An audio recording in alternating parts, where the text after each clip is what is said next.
Hello, hello, hello, hello. Hey, everybody. Welcome to Happy Jack's Actual Plays. This is What About Bobs, an all-original Mausritter RPG adventure. Welcome back, folks. This is the penultimate, the fancy word for second to last episode of this fantastic adventure. We're in episode 9. Episode 9 of our 10-episode mini saga. So you're saying no. Yes. 9. 9. Yes, session 9. Good, good. Yes, this is episode 9. So, folks, we have a really exciting episode today. We got an incredible moment that we kind of left things off on last week. And we have a very, very special guest in the audience today, coming to us all the way from the astral plane, folks. Just hot off the astral circus. With us today is the one and only Dion Simmons. Woo! Welcome, Dion, to the show. Dion's popping in for a special feature. You're going to meet a very unique character today. Oh my courtesy of God. Dion. But in the meantime, let's actually meet everybody who's here today. Our dear Joey, Mr. Bob Hope is missing today, and of course, in the recap, we'll cover the very dramatic and suspenseful cliffhanger of what about Bob's? What about Bob Hope? Yeah. Wow. Okay. Have we lost all hope? Actually, all of him. Help me, Bob. You're my only hope. You're my only Bob. Great. Well, so folks, let's just jump right into it and let's meet our humans. That's right. Those are humans and who have become mice as well. With us today, the producer in the studio. Let's give it up for thank you so much for running the show, taking the helm from the great Bob Hope, the great Joey Nestra. Please introduce yourself. There's no helm taking. I'm very tenuously wearing the sideways cracked crown that is mine to wear in this chair. Hey everybody, this is Bill, and I play Bob 303, a little broken mouse with little broken dreams. Who's gonna come through this though? It's gonna happen. It's all gonna be okay, everybody. Unless it's not. Hey. Sorry. Quiet, Terry. I'm so sorry. Wow. And we both have he, him pronouns. Rad. And Thank you, Bill, and thank you for producing the show tonight. Kai, can you introduce yourself, please? Hi, everyone. I'm Kai. I use he, they, and she pronouns. You're hearing my lovely voice remoted in through the astral sea. Also, not the fun one that Dion's from, but just like the internet. And tonight I am back playing Mr. Bob and Lure, who uses he, they pronouns. Rad. Welcome back. And Terry Gamble. Oh my folks. gosh, you guys. Hi. It's Terry Gamble coming to you live in studio. I don't know why I had to say that after Kai said I'm from the astral planes. I don't know. I was like, I'm here. I'm just in this Whatever material- that means. I'm In just this in material world. realm. In this material. I'm just, I don't know. I don't. Just a material mouse in a material world. Thank Fine. you. Oh, material mouse mice. Material. That would be a really cute little cover. Oh my God, I can imagine cute little Oh, mice nice. dancing. It felt very like Alvin and the Chipmunks, like the Chipettes, like coded, like very cute. Anywho, I digress. I have a best friend who's obsessed with the chipmunks and at all times always trying to think of ways to get that in for them. What am I doing? I'm playing Bobby Socks, Bobby Socks, for those of you who like to spell it out like I do. I'm a little fungus farmer who has gone further than I ever thought with the spore mask and not much else along the way with some weapons that were just, found along the way. What an adventure it has been. And I am scared, nervous, excited, and scared for whatever is next. I am they, them. My character is he, him. Let's go. Woo! That reminds me that while driving, kids don't do this at home, or actually humans just don't do this at home. While driving, I filmed on Sunset Boulevard, there's a billboard that just for some reason happened to be, I meant to send it into our group chat, for some kind of YouTube short of a mouse dancing. And I was like, science, it's all coming together. Mice are trending again. Oh no, mice and mushrooms. It's definitely a thing. I mean, I'm gonna keep saying it near my phone, and the content's just gonna keep coming. That's it. Folks, we're really influencing the social discourse. Okay. Oh, yeah. Mice are back in the zeitgeist.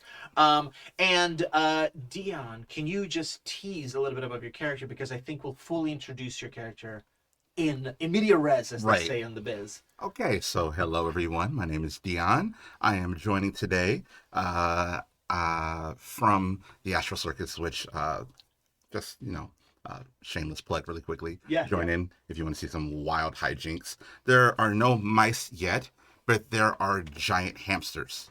Ooh. So Right. Okay. Two of them. two.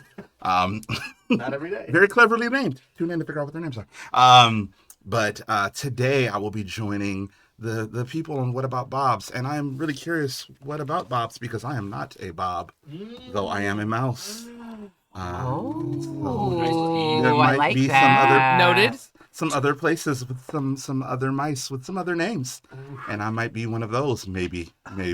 Kel, Oh my intrigued. Well, gosh. I'm excited. I hope you're all I excited. can't wait to find out what my. Let's jump into it, okay? Listen, quick recap from last week. Dion, kind of go with the flow here, okay? Our recaps they come to us from the future, from a time when all of these adventures, they've gone away, and the story of these bold Bobs, these brave bold Bobs, has become sort of canon and lore. And so somewhere in the future, let's say there's just there's a drinking hole, a tavern, a public house, and there's a kind of like a Sam Elliott wise kind of mouse seated Do you at have the a big bar, mustache? Oh, and he's kind of just talking to somebody, maybe just talking out to the air. Bushy whiskers. Big Yes. whiskers, Oh my God, so and hot.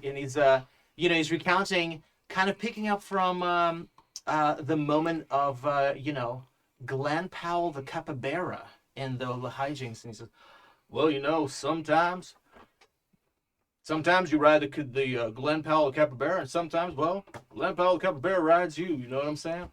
Well, them Bobs, they sure made a daring exploit across the wilds, across and along the raging river, and over them mountains of teeth. But all around them, the world was becoming a different place. And in that world, places were being flooded, ostriches were loose, otters were laying siege, owls were doing some damn despicable types of hunting. It's not a good kind of place. I wouldn't drink to a world like that, but the place that the Bobs left behind, well, now that's a better place altogether. But before we get there, Glenn Powell, the capybara, finally dropped him off along the mountains of teeth, right next to a wondrous place, one of a kind, magical relic from a yesteryear, a place where elders and our four sisters and four fathers, all of our ancestors, used to frequent. Some call that great institution Geeky Teas, Burbank, California. oh yeah. California, well, that used to be an interesting piece of land stretched along a Pacific body of water. Well, these Bobs, they ventured into this Geeky Teas where they met a scholar who went by the name of Jeremy Crawford, and he had a thing or two to say about wizards, and that's exactly what these Bobs need to learn. But before they could really learn what's going on with the wizard owl, before they could really question Jeremy Crawford, they had to deal with some rat goblins, a bone naga, the biggest dang possum you ever seen, who went by the name of Bubba Trubba. But I'm getting ahead of myself, because meanwhile, at this point in the story, there's another mouse that was on the scene. And we kind of flash back to the present moment as we pull away from Sam Elliott the mouse. Dion, your character has arrived at Geeky Teas. You've scurried through your special secret passageways. You've made your way through the rooms and the different nooks in the kind of hidden crannies of Geeky Teas, and you're making your way to that one place where the thing that you adore most about this place is located. Mm-hmm. On your way, you see a group of rat goblins, kind of hesitantly keeping their distance from this massive rancor monster style opossum. Huge opossum, goes by the name of Bubba Trubba, who holds in his hand what you recognize is a mouse. He sniffs him, and this mouse goes squeak, squeak, squeak. Bubba Trubba smells this mouse in his hand and goes, smell like squeak, squeak. Shakes him next to his ear, but not squeak, squeak. Maybe friend of squeak, squeak? Bubba Trubba, ask mama. And he has this kind of papoose in front of his body and shoves this mouse in. And that, of course, is our buddy Bub Hope, who's in a little papoose being carried now by Bubba Trubba. And the rat goblins really eagerly start tugging on Bubba Trubba and leading him toward what look like perhaps some maybe sewer grates, some runoff areas that would take them underground. As you see this, Dion, what is the inner dialogue that's going through your character's mind?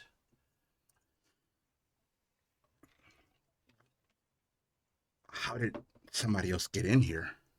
And why are they disturbing the beast in this place? I probably have to go do something about this. Very well, very well.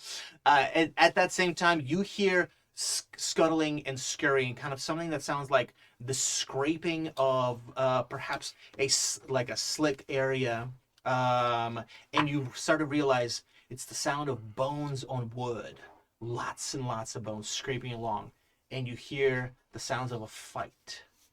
What do you want to do? Oh, a fight? A fight, you say? That's right. Oh, yeah, no. Pull out my weapon and rush over. Fantastic. Dion, as you're making your way over, can you describe to us how your character moves and just introduce us to the world of this mouse? I'll start with two characters that people might maybe, be familiar with.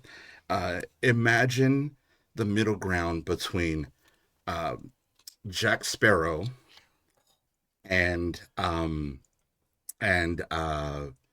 more sinister sort of like Bluebeard, right? It's a little pirate. You all see running towards you a pirate-esque mouse with an eye patch who, in the necessity of moving, can't just run in a beeline, but is sort of like careening off of the aisles and is in the most extravagant swashbuckler way, making their way towards you with giant hook in hand, rushing towards this fight, ensuring that you understand that I am here to save the day.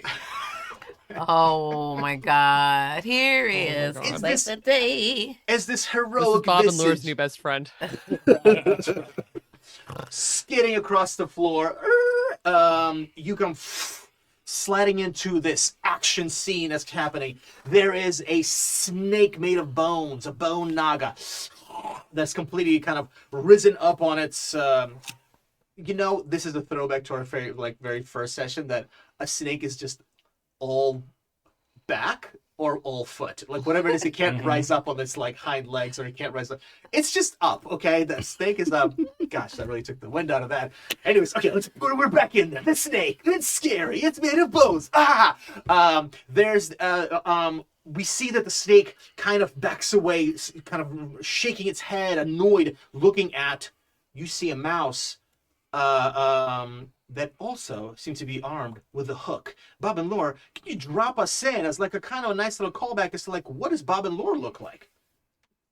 Bob and Lure is this large, kind of tall for a mouse, fat mouse.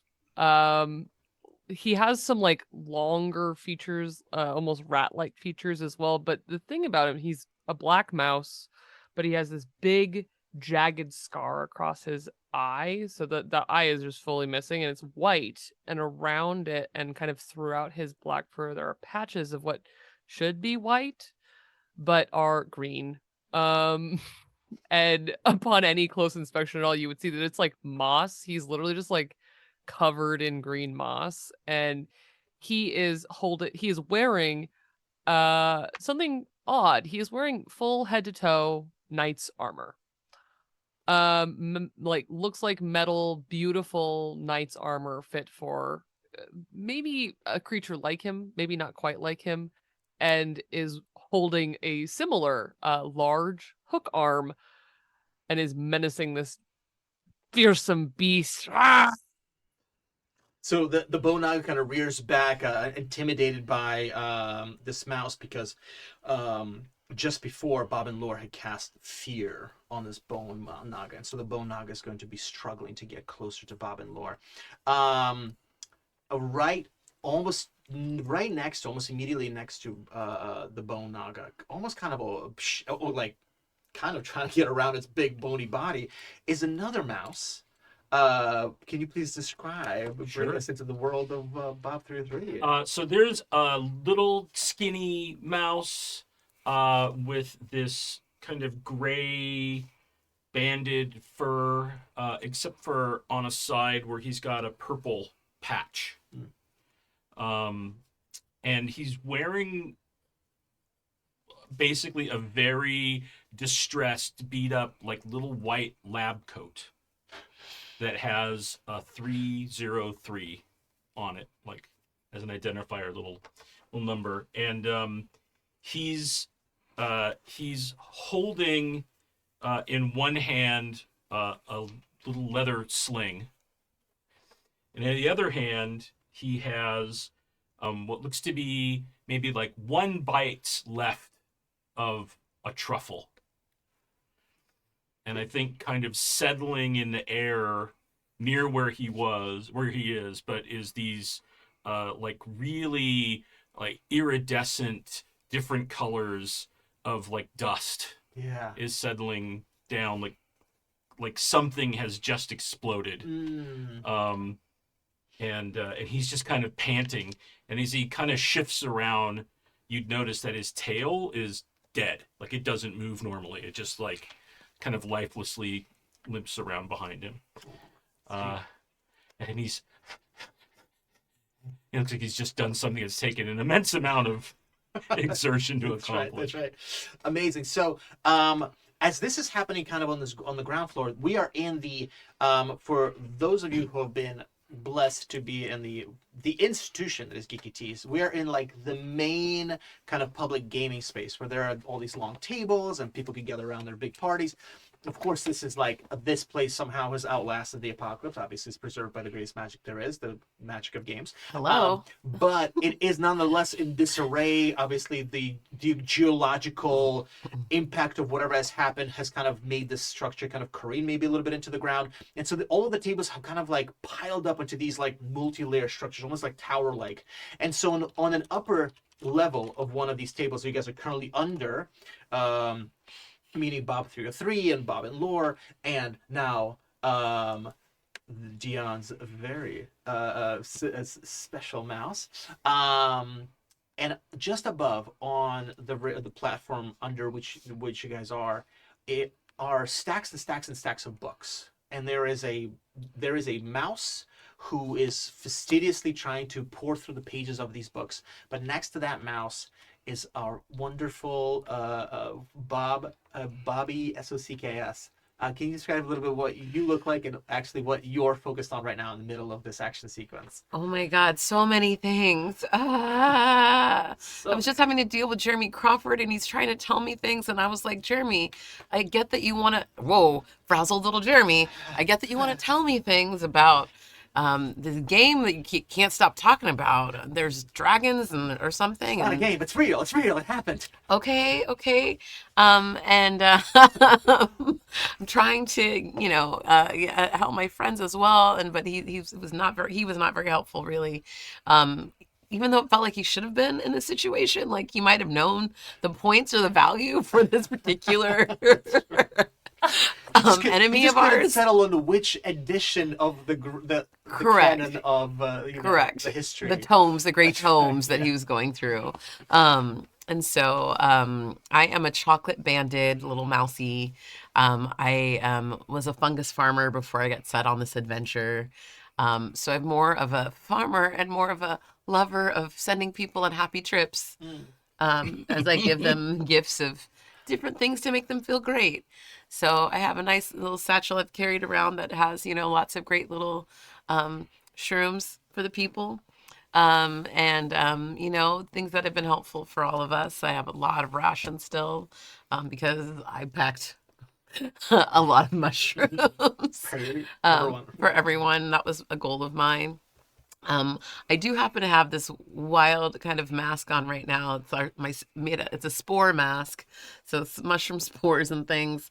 But basically, it's this kind of wild thing that we like have a likened. I think a little bit. I think plague doctor vibes is what we've gotten because it's got to fit a little mouse face, so it's gonna end up looking that way. So more mouse than bird, but a little creepy. Strong look. Very strong look, very menacing, but I'm really sweet inside. And That I is also, true, actually. right? And then that's kind of my life. That's my lifestyle. Oh, menacing, but a little sweet inside. And then I have a little light armor on right now. Because like I said, not really a big fighter. Most of these fights I have managed to hide in different corners and make diversions. Yes. And it's been paying off. Yeah. We have made it this far. That's right. That's right. All right, gang, we're going to slide right back into combat. So I think last week we established that, because I think Joey switched initiative with, I forget, with I think maybe Lure. So Lure, Bill, Lure 303, y'all are up top, along with Bobby SCKS. And I'm going to say, because, Dion, your character's arriving and unsuspected, I feel like you all actually are also in, we'll throw you right on the top of. So all of these mice, let's jump into what do we want to do. Okay, everybody go around, and Dion, and for the listeners at home and the viewers at home, the way we do this is that I'm going to ask everybody what they want to do during the combat, and then I resolve everything together. It's sort of like team spotlight. Why don't we start with our resident hook carrying mouse. Yeah. Swashbuckler. What does Bob and Laura want to do? Seeing this bone naga react in some way, like he kind of understands what effect he just caused, but also it could just be the raw sheer weight of his charisma, because that's how this works. That's right. And so he just looks at this bone naga and growls again before like very menacingly with the hook. You can hear like little mouse foot, which barely sounds like anything. Hook, little mouse foot, hook. And he's just like trying to kind of daunt the bone naga away from, especially after that grand display of what we now understand is actually magic from 303. Fantastic. I love that. So we got a little taunt happening here. Tucked up right next to the bone naga, this like ethereal glitter that still kind of sprinkles and is settling around you. Bob 303, what are you doing in this moment? So I'm reaching into my my pocket, pulling out just a regular stone, because that's what I've got left, and I'm gonna put it in the sling and just fire a regular old rock. That's what I got. One of my nice, beautiful little pebbles that I picked up along the way. Love that. Okay, and sliding into the action, Dion, what do you want to do? Considering this thing can't see me yet or hasn't acknowledged that I'm here yet, and I'm assuming I'm sort of coming on the side of it, right? I'm not, because of my profession before I was an adventurer, and considering what I've been doing since I've been an adventurer, I'm fairly confident that I can hook things pretty well. And so my goal is seeing this bone naga that I'm going to try my best to hook into the bone of it, which is just an attack, but the sort of the idea of it that my character is going for is I should be able to either cut through a good piece of this or like hook into it and try to control it, which definitely too big for that, but not gonna stop me from believing that. So just an attack. Don't stop believing. I love that. I love that. Never change. So hook that snake. Yeah, That sounds like a really demented game show. Hook that snake. That Oh my gosh. Which actually reminds me, currently, gang, we are rocking, I think, like an ample, like, I think we're at 43 ducks, maybe more. 43? Am I right? We No, had I a think lot. we were I thought we 42. used some though. I think, yeah, 42 or 41 maybe. Even. Okay, because at Mhm. one point somebody was making the Hitchhiker's Guide to the Galaxy reference. Yeah, Yes, right. Well, we we figured did. it out. Oh yeah.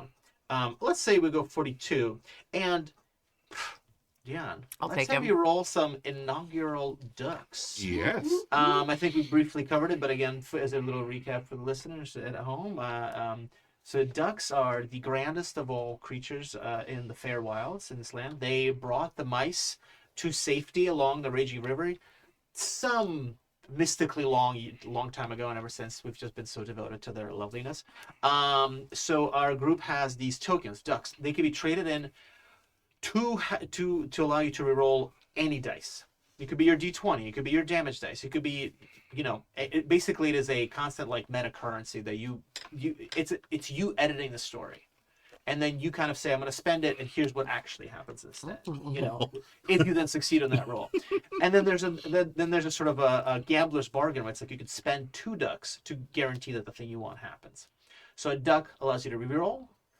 And then if you're like, you know what, instead of rerolling, I'm just going to make this thing happen. You spend 2 ducks. How do you guys still have ducks? We rolled amazingly well on our last. yeah. Use the them last all one. the Yeah. time. They We looked have, up. we We have. ducked Oh, out. They ducked out. But the amount that they rolled last session, and so is going to be the amount that we use this session and to next. Like, this is our last bulk. So Gotcha. yeah, We're use ducking them because you can't take it with you. So what do I roll for ducks? What to determine is that for each level it's a d6, right? Yeah. And we're Yes. at 3rd, so 3d6. Yeah, we did 3. Yeah. Oh, we brought you up to level 4. Yeah, I'm level 4. Whoa, well, you That's a rolled level 4d6. 46. Excuse me. Wow, wow, wow. Oh, okay.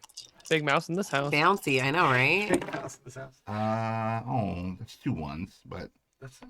9. Hey, okay, Yeah. 9 for session 9. great. Ooh, I Adidas. think it's serendipitibus. Okay, great. That brings us up to 51.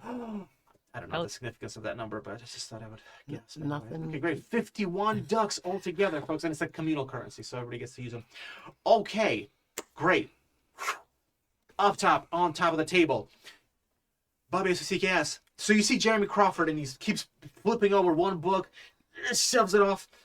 No, it's not. Doesn't make any sense. The stone, and he keeps looking at the stone that has guided you to Jeremy Crawford that has been kind of glowing all along. Yeah. And you see he's pouring through. I think at this point we've established that somehow y'all are able to read this is some ancient language that some maybe call English. Yeah. We'll call it Mumish, the Mumins of the past. Yes. Yeah. You see him pouring over something called a Dungeon Master's Guide. Uh-huh. With all his strength, he's flipped pages. He flips the big thick cover, and he's flipping through, pouring over just sheets of paper. So many pages. And you see that there's these miraculous images and descriptions of things. There are boots of elven kind. What does this mean? There's helms of dreads. What does that mean? We don't know. You just keep Tell me flipping about this through. bag. It holds extra things. I feel like I got one of those. There's bags of holdings.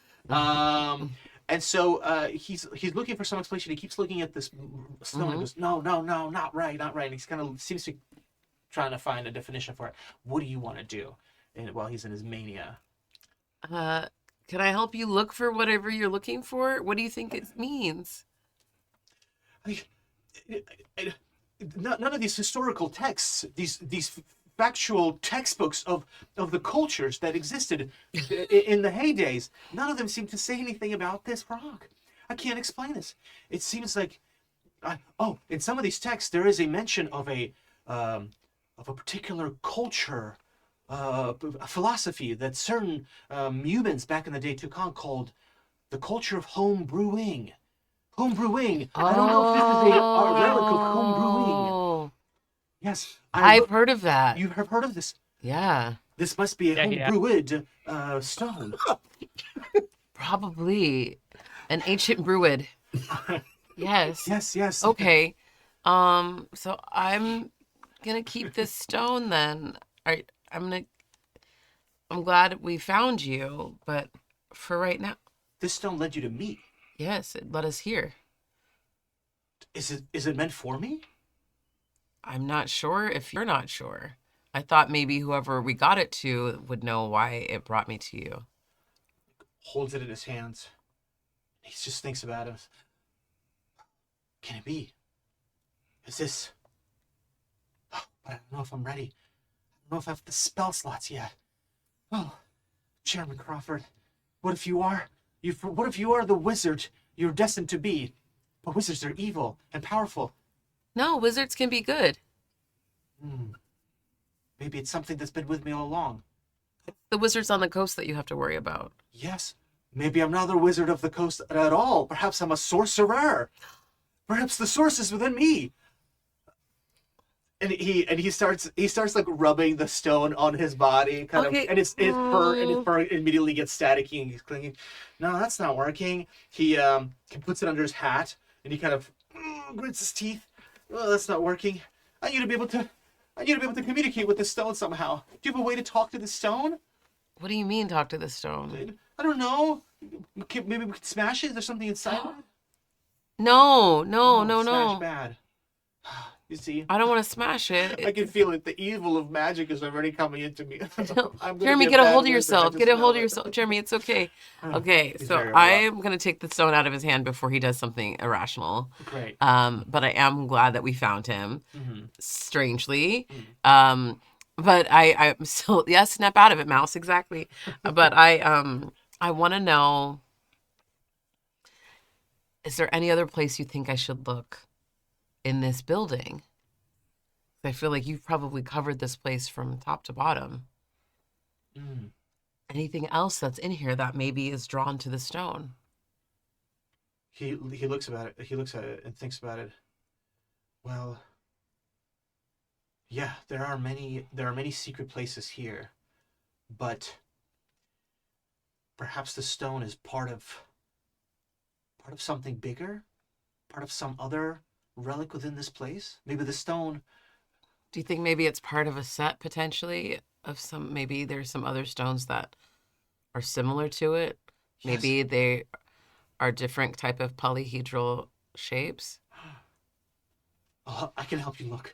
And I'm having a feeling right now based on what we've done so far. Great. He gives you the stone and he goes, "Here, follow me." And he kind of scurries up the leg of the table and starts maybe- to kind of yeah. jump from the table to like some shelves that are nearby. Do you follow? Yeah, I'm gonna follow him. Okay, so we're gonna split you off for a second.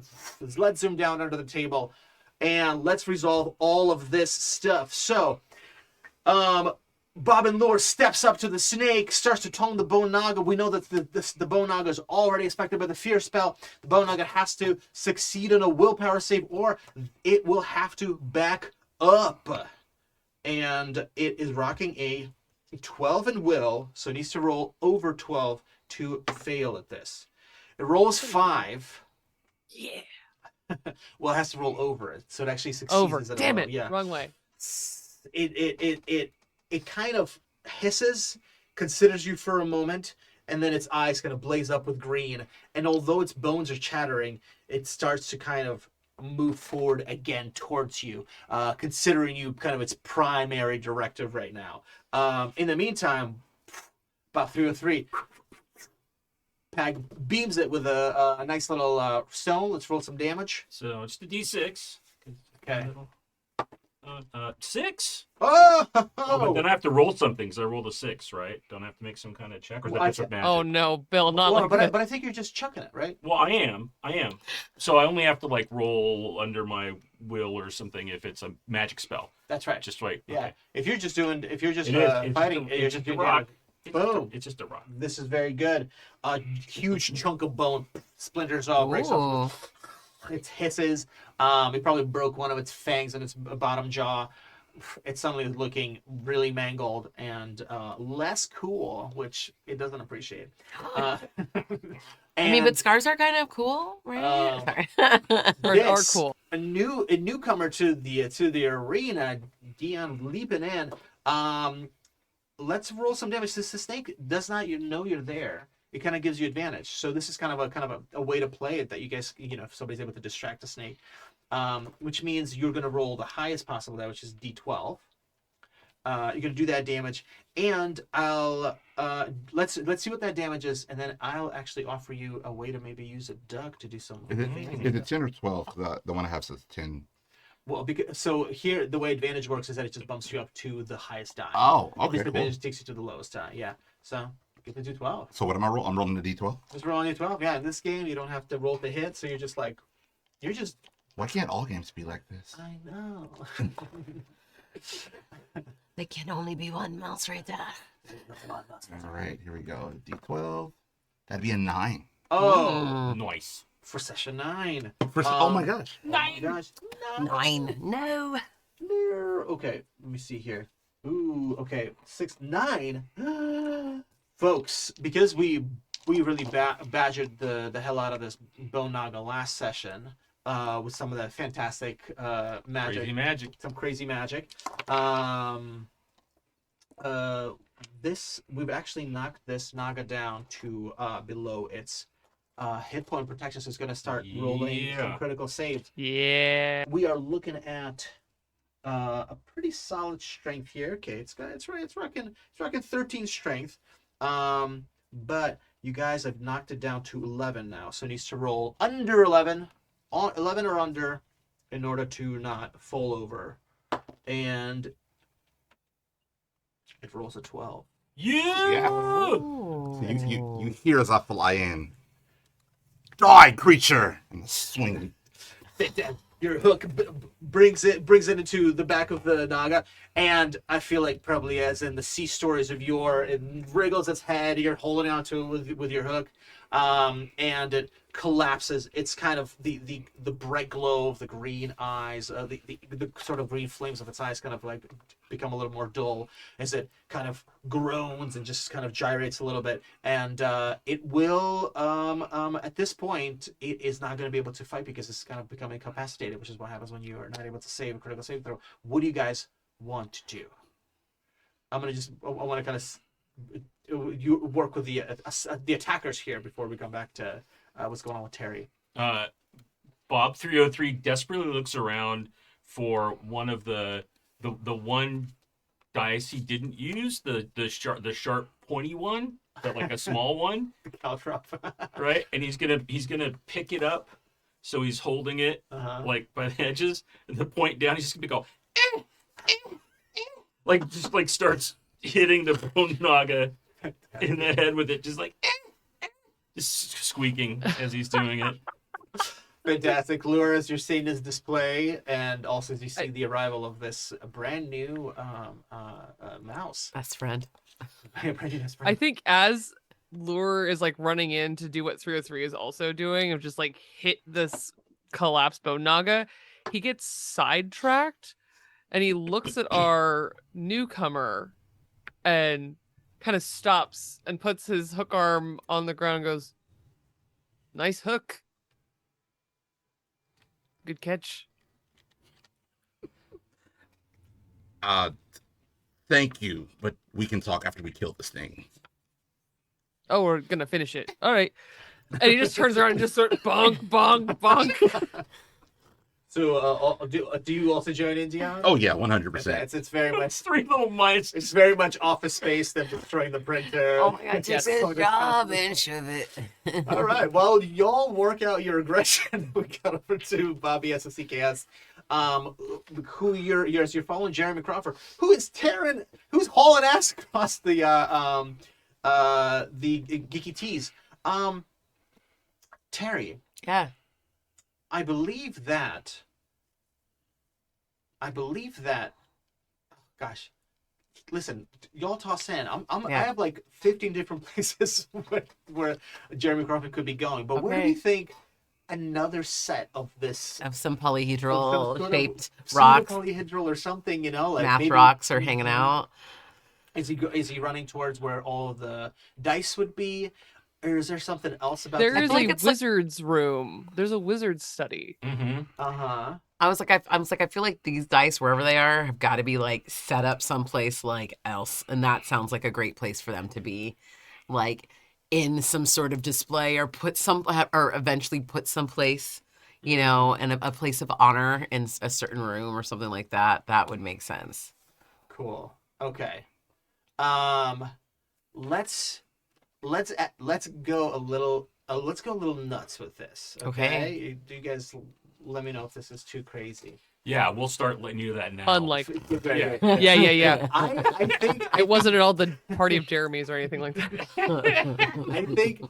I think Jeremy Crawford leads you along the shelves where these glossy books, you Mhm. know, they're books that say Shadow Run and Shadow Dark. There's Wonder Homes and Motherships. There's Pathfinders and Starfinders. Incredible. All of there's vampires ancient and texts. there's werewolves. Yes. These ancient texts, and among them comes across a corner and looks at this collection of texts and goes, these are some disputed texts, but there are some curious findings here. And of course, he's pointing you at like the official like Marvel RPG, and there's a gauntlet of Thanos hanging out, and it's missing a couple of the gems. Oh no! Are we into this? Oh my Yes, god! Oh my Yes. god! Yes. This is so silly. Okay. Um, Can a mouse snap? I think this Jeremy Crawford says you need to put this in there, and you need to go like this and see what happens. What do you want to do? I'm gonna do it because I mean, what else? If this is something that needed to be, go back to its ancient home, with this tome and with this glove on it. I'm gonna put the stone wherever it's missing, or wherever there's an open spot, and I'll put it there. And then what am I supposed to do? You said? Yeah, go like this. Okay. Do you know how to snap? No. Oh shoot. How do you do it? And so You we have like a montage of you like, yeah, it's like this. and like. Oh, you almost got it. Okay, try doing it with two fingers Okay, and two and then- separate paws. And then can I just clap? Sorry. 'Cause according to the ancient texts, there was something special about everybody. Oh! Okay, fantastic. When you snap, Yes. I'm going to give it to you. There are three options. The Okay. stone vibrates, comes alive, Okay. and you sense that there's a magical control Mm-hmm. to the stone. The stone's an artifact that allows the user to control magic. Now I'm going to give it to you three different ways. Ooh. One way is that you can use the stone to cancel the effect of something that's magical. Mm-hmm. Just like something magical is happening, you're like, nope. Ooh. The other is that you can reverse it. So say someone has put magic on something, Mm-hmm. you can make that magical effect come back to the person as placed it. Ooh. Mm-hmm. And third one is dealer's choice. If you want to add something in there that is of totally different, Well, or we can also source the party. yeah, I love this, but I think I want to. Yeah, I want to get my friends out too because I specifically am thinking of 303 when I heard all of that, and there's got to be something to help him, either figure out who he really is or connect him back to his and nothing can ever go all the way back, but something sometimes you can, sometimes you can't go home, but something that'll connect him back to who he needs to be. Okay. And also because we need to find the great wizard coast, the coastal wizard, home. Right. The owl that haunts the coast. Yeah, the owl that's haunting us all. Sorry. The owl that's haunting us all. It's a lot of Haunted by an owl. haunted by an owl. That I want to figure out what we can do for that. There's got to be something that this could be helpful for that. Whether it could send us there immediately, maybe, I don't know. Oh, interesting. So Mhm. something that allows you to travel to to a place. Mhm. Oh, fantastic. Mm-hmm. I love that. That's a really interesting use of it as well. Mhm. Okay, so Does it only get one use, or can I do multiple things? I think that I have think it. depending on what we decide it Okay. is. Okay. I think something like traveling to a place you've never been to Seems might pretty be- huge. Might be like That would be you have it. to figure out Then how we'd to be use like, it. the stone is not with us anymore. That's something. Yeah. So like if like you can't find a way to get to say the castle on your own, you then you could use the stone. But if you can't find a way to get to the castle on your own, maybe it's a way for you to get out safely. Yeah. So there's like, you know, but it will be a one-time use for something like Okay. that. I think the others would be like if say somebody just cast a fear spell and you wanted to put it back on the caster, you could do that. And I feel like that could be, we could use the same sort of math that they use in all the other magical things. It's just like 3 uses because that feels like it's not too overpowered. Right. How does everybody feel about that? I love that. I love that pitch, Terry. So team, I mean, this is like a little book table. Dion, hop in here too. What do we think strategically would be of import to us with this stone? To be able to remove a magical effect from something, to be able to reverse a magical effect. So remove. Now when you're saying that, now I'm like, oh my gosh, can we like save the whole everything? Can we save the world? Like, do you know what I mean? Though, like, how big is this magical effect? I think the magical effect would be like a creature. Okay. So like say like Glenn Powell, the Carpet Bar. I had a feeling, but I just was like, right. You could just like touch him and maybe remove the magic of the owl. Right. Aww. So they could be able to. Basically, it's like that's like a healing. Yeah. Reversing it is a bit more aggressive, right? Yeah. Because it's like, no, you don't. And then there's the eject button version. Right. What do we think? A little strategy here. I think just the game aspect of it, also in the difference between remove and reverse, is that for the reflect one, it has to be happening in front of you in the moment. But for the remove one, it could be something that was cast a while ago that you could still remove it. Right. So that's another just Solid. different. Yeah. Yeah. It Like also maybe a restoration, if you will. it feels like the go anywhere spell, right? Could either be like that feels like that's a 2-dot usage. So you could use that in one of the other effects, but if you did like a remove and a reverse, then you couldn't use the portal element of it. Like when 303 did the big dice effect, right? That used 2 of the 3 dots, right? So maybe that's just such a big thing. Like you and the people you want to take with you can go to a place. Yeah. Right. Like, so maybe there's. Oh, so you're saying maybe there should be multiple. There's like a balance. There's a balance thing, right? Unless we're trying to have it be like it does one of these things. To me, the travel is probably the most it's super powerful powerful use of it. Yeah. Which I would feel like I would. I think I would want to do it just the. That's all it does. Just a one way. That makes sense. But maybe it gets recharged, right? Like I think it Right. could do it, but I think it is a. it gets left wherever you're Yeah. traveling from, probably. Ooh. Whew. Okay, choices, decisions. I really like the remove. It's really tickling me given how many people we are seeing that are affected so completely by magic, especially like 303 or Glenn Powell. Okay. So we go with a remove. Sure. Okay, team. Great.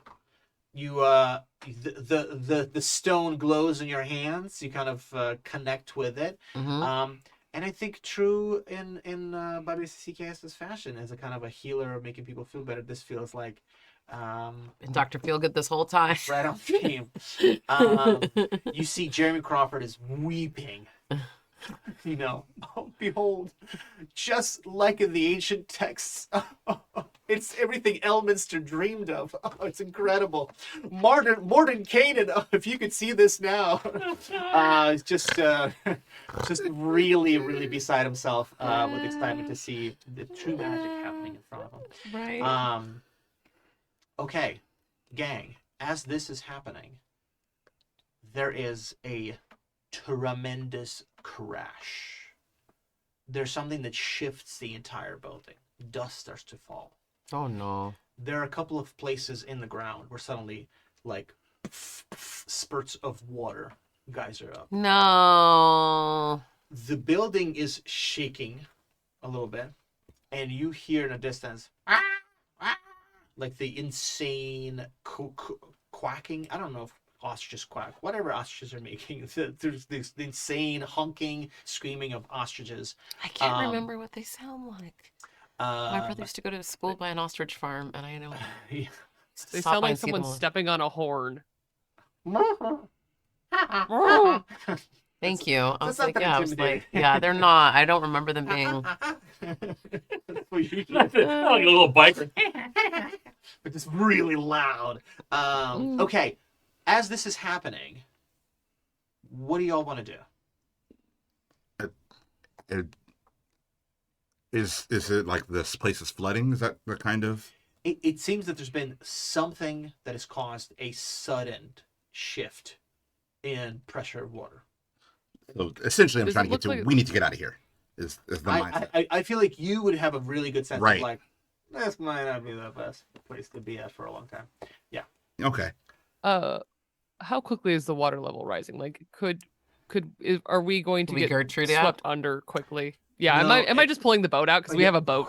Well, no. So the thing is that it's like fissures in the ground have burst, and these just like streams of water Little are geysers around. are just being propelled up, and it's one sort of like almost concussive hit that you guys heard. If anybody felt the earthquake the other night, it's like No. that, it's a boom, boom, and then it's I just heard about it though. it's just and it's 2 or 3 spots, but it's enough pressure that it feels like there might be more behind it, but it's not being swept up. Mm. So I would very immediately. Where's the scholar? Also, is this your whole party? We need to get out of here. No, we're missing one. Wait a minute. Wait, we're missing. Hope. Where's Bobby Socks? And then, can I hear them? Yeah. Okay. Guys, everybody over. Magic's happening here. Come through. I'm with Jeremy Crawford. Come back to the tomes. And I think Yeah. you would know Jeremy Yeah, Crawford. yeah. The scholar. I would know him. The scholar, of course. All right. Let's go find him. Okay, great. Wait, where's Alright. Bob Hope? Where's Bob Hope? Okay. Bob Did, Hope. did I see that happen? That's who you saw being shoved Okay. into a papoose. Was I didn't have a description, but I give the description, right? Yeah. So I Oh. describe Bob Hope and I go, is that the mouse you're looking for? Yeah. Yeah. Yes. It was taken away by that giant creature. Oh no. Oh no. Oh no. Look, we can maybe try to figure out how to get your mouse back, but for now we need to get out of here. You're right. And you see what should be like a large shield, like a really big shield. And it comes off of Bob and Laura's back and he flips it open and it's this beautifully made raft. And he just kind of holds it above his head to try and stop the water from falling on us. Let's go. Great. So everybody's all together. And Jeremy Crawford looks expectantly all of you. Oh, wow. Jeremy, An adventuring party. I was gonna say you're gonna have to join the adventuring party now. Okay, great. Okay, I was going to ask if I could, but And because I know him, just before we leave, I go, you, scholar, what did you do? what? Me? Oh, no. This is oh, come on. I would be so much more meticulous with a with a shape earth spell. I would never do this. This is not my doing. Was it the Infinity Stones? Oh, yes. So this one is Stones that went on forever? Sorry. they are connected. They are connected to a great lineage of also a history of the world that was before us, a history that was full of heroes. And some would fly, and some would turn green. And Okay, very okay, mad. all right. Okay. Let's get out of here. You can give me the rest later. Okay, great. He starts running. Fantastic. So, where does everybody want to go? Are we following Dion's character's lead?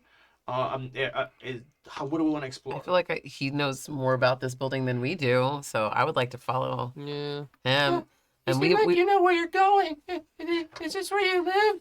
and can we tell him we were on our way to the well, We're all running. as we're running, we were on our way to go and help everyone in the whole well, I don't know if it's a kingdom, the whole what do we call this? What do we call it? We were in To the Bogdella. castle.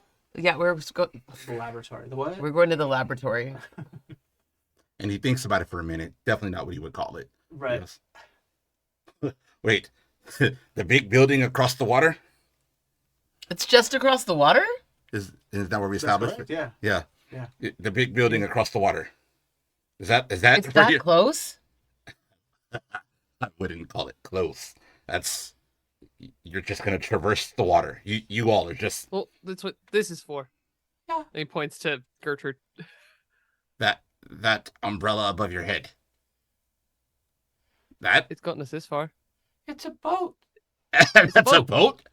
Yeah. Yes. You call that a boat? Excuse me, Gertrude is more than just a little boat. Oh, it's definitely a little boat. All right. What do you have? Do you have a boat? I'll take you back to my village. Come with me. Captain Finnegan. Finnegan? Finnegan, what's your whole full like long name? I'm Bob. I'm 303. I'm Bob. 303. Finnegan. Captain Finnegan. Are Have you we, a heard, have we heard of village Finnegans of captains? or captains? Well, Captain's not my name, it's my title. Mm-hmm. Okay. Sorry. So I think Aye. I think maybe if anyone, I think Lure would have some. I don't know, Lure. Nautical do you think you would have understanding. heard of of Finnegans of If a they community are- of Finns? Seafaring folk, then probably. Okay. Yeah. What do you think is the most notable bit about your community that people might know? Not necessarily seafaring, although we have been known to go out into the sea. It is more risky, but we are definitely river riders. Yes. Ooh. So Then absolutely. And then you would know that I am Finnegan from Port of Finn, in which everybody is a Finn. Oh. Oh. Finnegan and again and again and again. Again and again. Finnegans. Yes. Finn. Yep. I've never You're, met. I've never met a Finnegan. No, well, I'm the only Finnegan, but there's Finster and Finley and Oh, I've only met a Finna. Finn once, but not again. well, Oh. you'll definitely meet a Finn again if you travel with me now. Okay, great. Very good. It would be an honor. Jeremy Crawford just goes, "Oh, amazing! You're a river rider. That's like a swashbuckler archetype. Yes, you're a rogue of sorts." And he's running. You and your magical words. Yes. Oh, this is incredible. It's just how I pictured it. So we follow Captain Finnegan. Yes. Welcome to the game, Captain Finnegan, folks, from the town of Fins, from Port of Fen. Port of Finn. Finn. Okay, so tell us where you lead us through. So, for our experience, we feel like we're traversing sort of across the land, and then at a certain point, we start going down, right? And we descend for what feels like a very long time, which will feel like they're going incredibly deep under the earth. Ooh. From our sort of human perspective, what this looks like is that we are following what is a runoff into the sewers. Ooh. And The moment that we get close to anything that looks like a sewer, Bob and Lure stands up rail straight on his back legs only and looks around and sniffs the air. Is it always this wet here? yeah, good old Port of Finn. You don't say. Would you say this place is always wet? Yeah, yes, good old Port of Finn. Huh. Interesting. Are you okay? I've been looking for a place that looks like something like this that's always wet. Okay.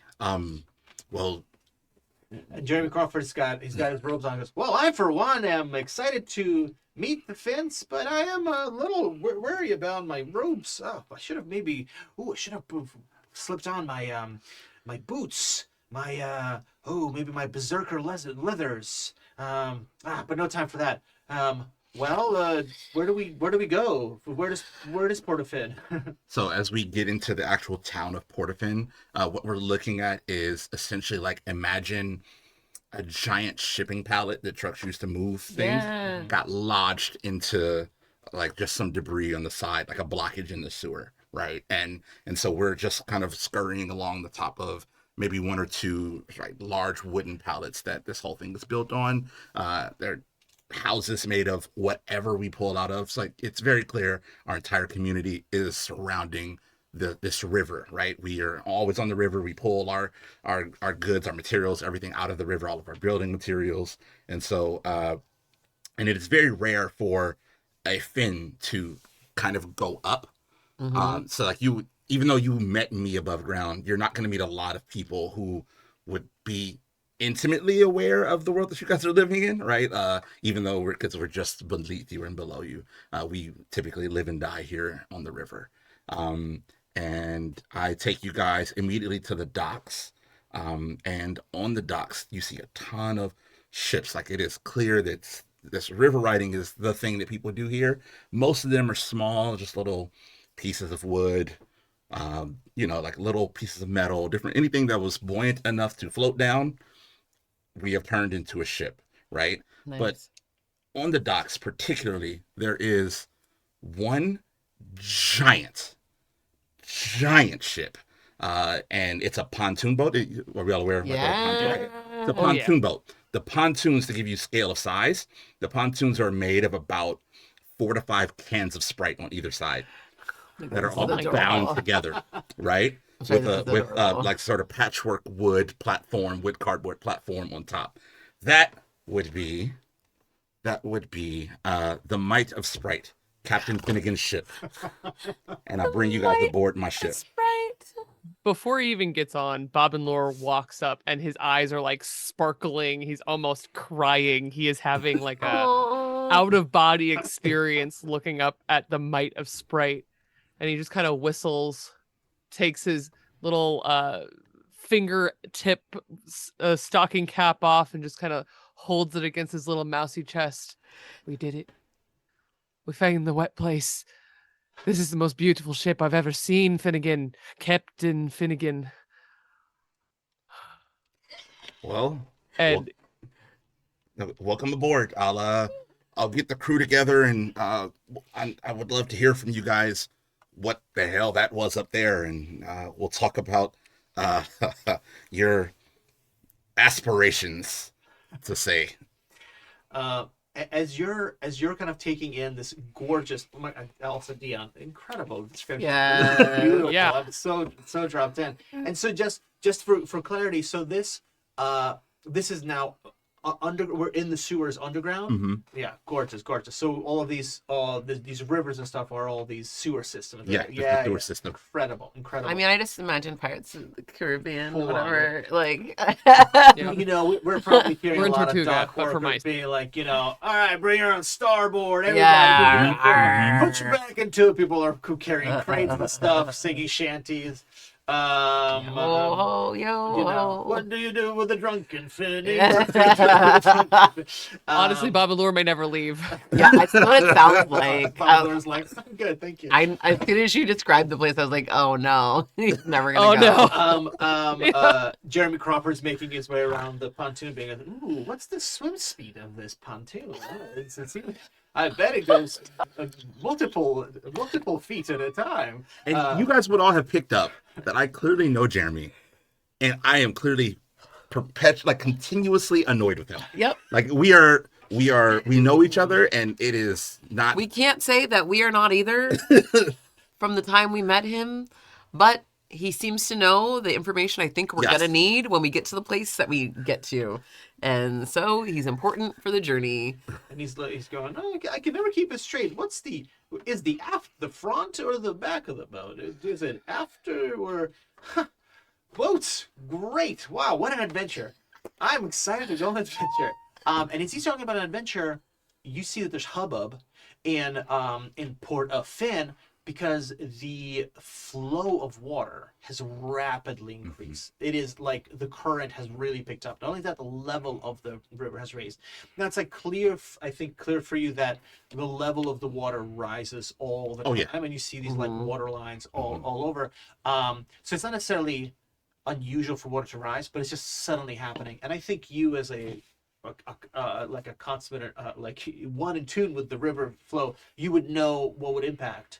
And this seems like the current is running all of a sudden, and it just seems to be growing more and more. And there's kind of the other fins are kind of looking around, and they're saying, well, that's not rain season quite yet. Right. I wonder what And I didn't say in the description, the entire town is semi-floating, right? So it can't fit through, Yeah. right? But so these platforms they rise and fall with it, but they will never be washed away because they're too big to fit past the blockage. Nice. So they're like pseudo floating. Yeah. So this wouldn't be new for us. It would just be weird that it is happening all at once and in this season. Yeah. I think your crew, seeing you, gathers around. Your first mate. Finna. Captain. At your service. Pats you on the back. Well, who are these?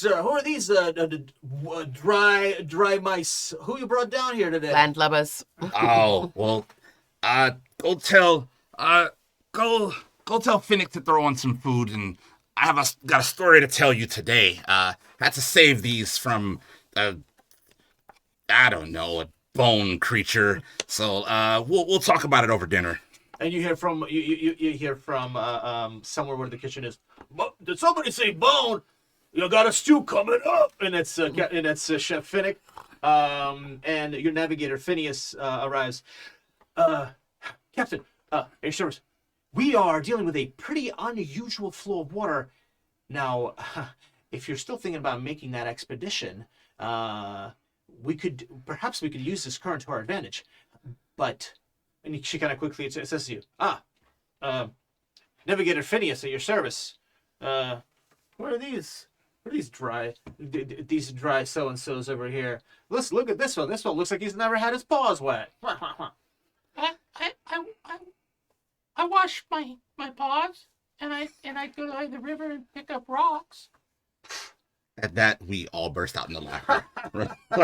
Washes his paws. Excuse me, I take up umbrage with this laughter at my dear friend 303. You all don't understand who you are laughing at right now. This is one of the most fierce and magical creatures Well, Like 303 looks behind him. So. that I've ever met. lucky for you, we have a certain currency down here that we're expecting from you anyway. We are a town that markets, not in gold or in treasure, but in stories. So That's right. if you're as fierce and magical as you say, once dinner is ready, regale me with one of your tales. It is what due to eat bread on my ship. Okay. The first mate comes in. That is, of course, if you intend to stay in this town. Well, we're trying to Oh, get we to can like a. tell. No, go ahead. I'm sorry, Bob Malure. You should talk because you're like a river mouse yourself. You're like the master of all the river mice in our. You're a Finn? They all look. Goes, is this one a Finn? And you hear a ladle. Right. And Finn comes up. And I mean, like, it'd be listen, a pontoon boat. It's open-ended, so anybody happen to walk by the docks would also stop and like tune in, right? You're a Finn? I don't. I'm a Bob, but Bob. I know that. Well, at least my ancestors came from a wet place like this. I've dreamed of this place for nights and nights, and I also trade in a good story. Crowds of Finns have gathered around. Oh, I've never heard of a Bob turning into Right. a Finn. I've never. There's a tail there, Captain Finnegan. You sound like ilk. We'll see.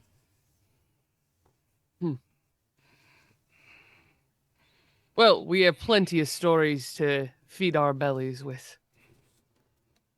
Then let us break bread. Fantastic. And I think this the rumor of possibly a missing fin in town spreads far and wide. Now, I think to turning over to the Bobs, there is a certain there's a certain crunch for time, and so I'm kind of interested to know how you either address that or how you want to discuss that, or just what's going. We're What's going definitely through the gonna Bobs' have to minds. let them know when we have our story trading time. Mm-hmm.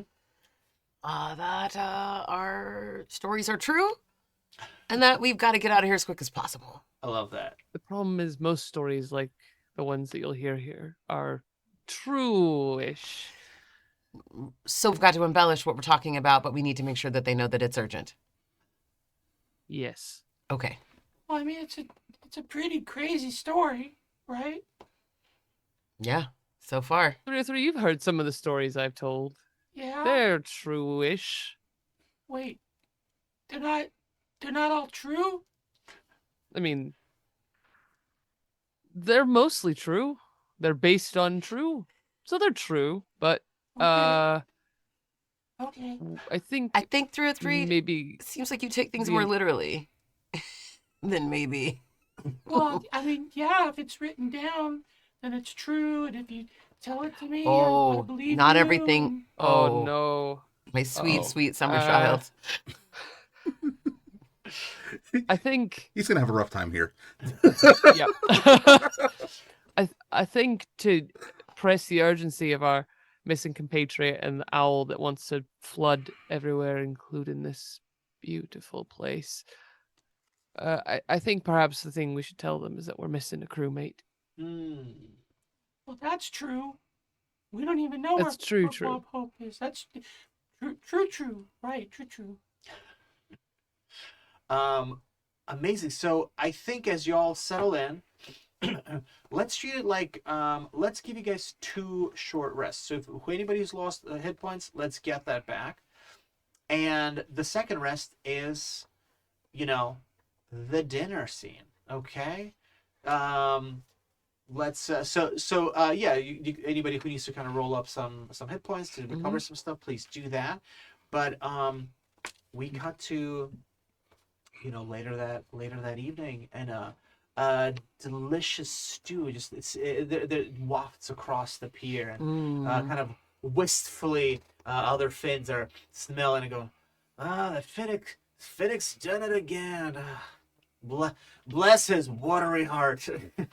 Bless his sea-soaked kitchen skills. What do you think is the kind of the local I don't know, food du jour? What's he making his stew with? Well, I would imagine that because we are down below, but because for us it was a long journey, I'm imagining this being sort of just off of sort of the mainland. Yeah. That it could be anything. Yep. But we would definitely be a village that is sort of picking up anything that may have just perished recently and got washed down. And so it's very meaty because we oftentimes whole birds, like we're can whole birds or squirrels that have died, and we're just like hooking them in, and Yeah. like it's like a town butcher kind of thing. So I could imagine, especially with things in disarray and animals sort of flocking this way, fleeing different experiences. Maybe a delicacy is washed down recently. I don't know, let's call it like a pheasant, right?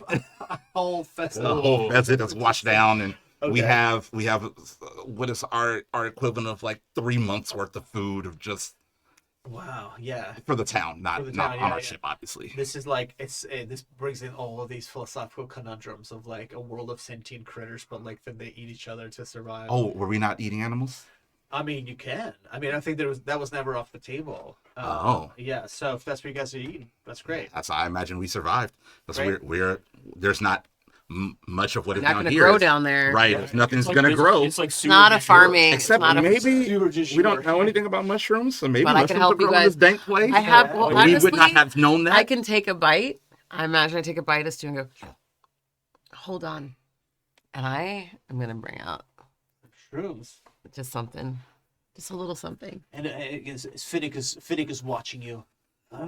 Dice it up, Whoa, where'd you get those? and I'm gonna throw it in. Oh, Whoa, and then I toss them right in. And he like sticks his nose in, smells it, looks here. give it about 5 more minutes. That's Captain. That one's got good whiskey technique. Been around a stew before. Oh, you betcha. They seem good. Especially, I'm really curious about the one that says they're a fin. I've never heard of a fin. not being down here. A fin be of a landside fin. Right, a topside fin. A topside fin. There, the top. That's the fin who's on top. I've heard of a fin on the port side. I've heard of a fin on the starboard side, but top side. I definitely got to know a few aft sides of a fin, if you know what I'm saying. Gives you a high five. So the stew that smells, I think, just exquisite. Definitely something the mice maybe have never tasted before. Is served up, and there's some kind of lanterns maybe lit to kind of really add some ambiance. And if I may, and didn't I have some?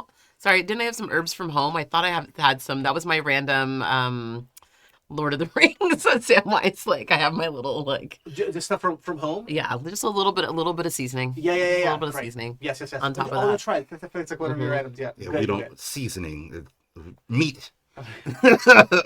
Yeah, I get the meat is also seasoning, but No, I'm saying that we didn't have this before, so No. it was just the meat. This is this is you are upping your very game. popular, Upping the game. very quickly. Yeah.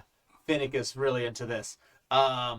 Amazing. So the stew's getting served, and kind of framed.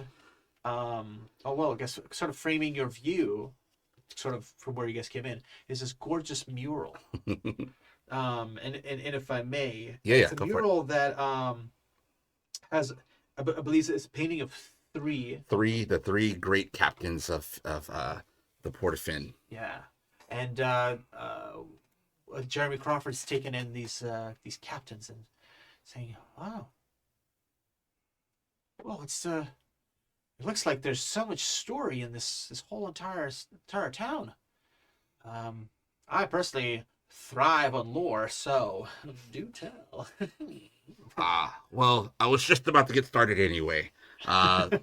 Friends, new ones, welcome to my ship, the Might of Sprite. I am Captain Finnegan, as I introduced myself earlier, and in the Port of Finn tradition, before dinner is eaten with friends, we must first regale one another with story. I will go ahead and tell the story, as my crew will remember, of how I became the third great captain of Port of Finn. And then if you all look to the mural, you'll notice the one on the right is me. It's a mural of me standing aboard the ship you guys are all on right now. Oh, and you're... Wow. And they all raise, what kind of cups do you think they have? Like, what are they drinking out of? Whatever we could find. Nothing down here is fancy. Right. Nothing down here is like a matching set. Sure. We are scavengers. Fantastic. So we talk big, we move big, but they're like everybody's clothes are just like patchwork, whatever we could pull together. Somebody's holding like a discarded Lego block upside down that they filled with some kind of sewer, a sewer liqueur. Mm-hmm. Aye. That's a good story, Captain. Toilet wine. Yep. Like this, everything down here is patchwork. If you are the sort of fancy type, not your place. Right. But everyone here in Port of Finn is a river rider from a very young age. The second you can walk, you stand aboard a ship. Your sea legs are your only legs. And of course, that includes me and my crew. Before being a captain, I was a trash collector. I would sail up and down the rivers collecting trash and trinkets and items. But I had hope for more. I connected with a few other people who felt the same, and we started to traverse the rivers. And Jeremy Crawford's fastidiously taking notes. I mean, it's going. Character name, Captain Finnegan. Backstory. No. And then he's going, ooh, I'm so excited to learn his bonds and flaws. And we would ride using this like ancient psychology, like, or basically. something? Oh Bonds, my flaws, god! and ideals. Okay. Oh my god! Looking for a way to make a name for ourselves, because I would not die without being the third great captain. And being a trash collector, I was very intimately connected with the piles, the blockages that we would clear to find new pathways up the river. And one day, my crew and I, aboard a very small little raft, cleared one. And all the crew gives a nice toothy smile. Yeah, but also with like a very ominous giggle at that part of the story. You know, Because they all know where this is going. elbow each other in the Oh. ribs. And the thing about clearing a new part of the river is the current then picks up immediately and tries to fill the blockage. Which, being a young mouse who had never done it before, was not aware. We were washed into a new part of the river, far downriver, and our ship was destroyed in the process. What did you do? Oh. And you know, one of your first mate, Finna, Mm-hmm. she goes, well, I bet we were probably thinking we're about to be bottom fins, all the way down on the bottom of the river fence. It'll talk about being a top fin, huh? We're about to be underwater. We thought we were due. Spoken for. And it felt like it. Down the river we went until I caught an eye of something bright and green and yellow and white. And all I could do is use my trash hook and reach up. And he pulls out his weapon, the sort of trash hook that he has on his back that he'll never let go because of this. And I hooked into it, the one thing that I could see. I was able to pull myself up. And as I was the one who cleared it, I was the first one in, and I was able to hold on and with all my might, hook each of my crewmates as they went by. We then were stranded for quite a while. Boy, were they some times. But we owe you our life, Captain. That's right. This is the best. Hey, he might be the third greatest captain, but he's the most alive captain. He's number one at being alive and keeping his crew alive. All right? Don't let the mural fool you. And then, the box that we hooked into, the item that we hooked into, had one word along the side, the one word for which my ship is named, the one word that keeps us afloat even right now. And all three of them at the same time. And we all say, Sprite. Real cheers. Here. One of them's got a cap from a Sprite bottle. They gingerly sips from. And so then, you all, us in the room, would now, again, as I said, the pontoons are made of cans of Sprite. The thing I looked into was a 12-pack can of Sprite box. And in time and with just ingenuity and work, we were able to open the vessel and free these flotation devices, these pontoons, string them together, and when the river finally calmed down, rowed together as a crew, not captain and crew, but all together upstream and made our way back. When we landed back, we were regaled as heroes, and I was given the title Captain Finnegan. Aye, everybody kind of cheers again. Incredible. And Captain and Jeremy Crawford finishing his list goes, okay. And what would you say is your motivation now what is your character's drive? What do you think your goal is? Just from my personal notes. As always has been, always will be. Collect the stories. Collect the stories. Incredible. Every dinner, every meal. It is Finn way. You do not eat without sharing a story. Oh, wow. So, I've given you mine. Oh, and so back in thing, because we didn't get to it in there. That's why I was there.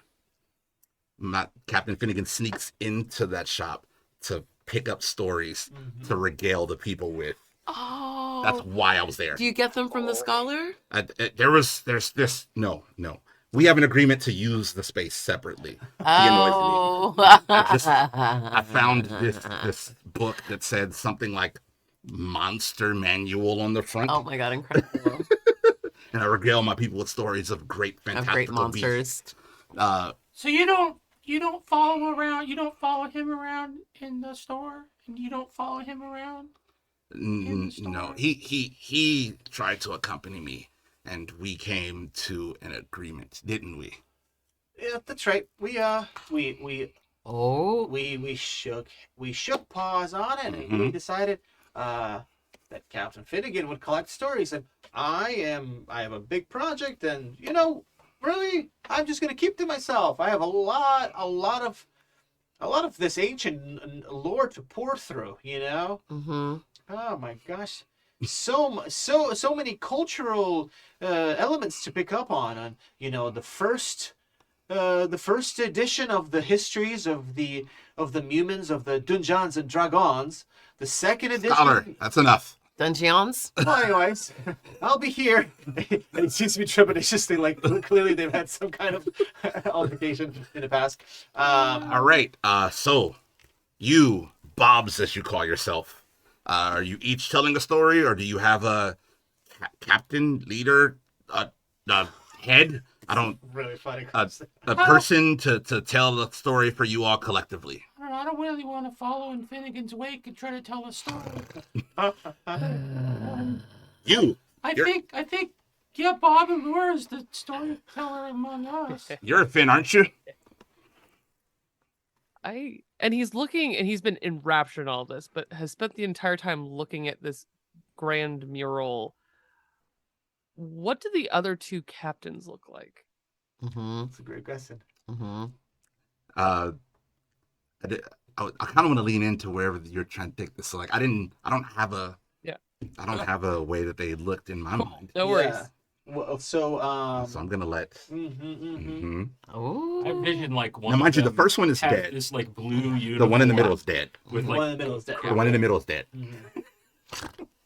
I think that's the one that catches his eye, unless Artem, you have a grand idea. No, actually, I love it. So there is you see that there is so there's like a stately looking mouse, maybe almost like has finery, has like a hair coiffed and adorned with a hat. There's wearing particularly bright and interestingly textured kind of tunic, and these like very finely crafted leather boots, and they stand up top what looks like a barge of a ship, squarish, and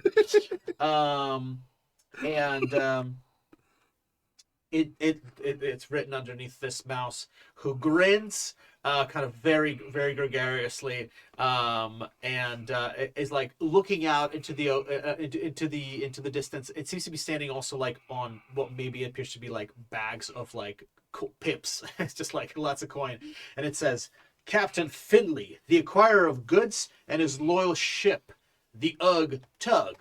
And you'll see that he's standing on a box from a pair of Uggs. It's ugly. Oh my god. And then there's right next to it, there's another mural.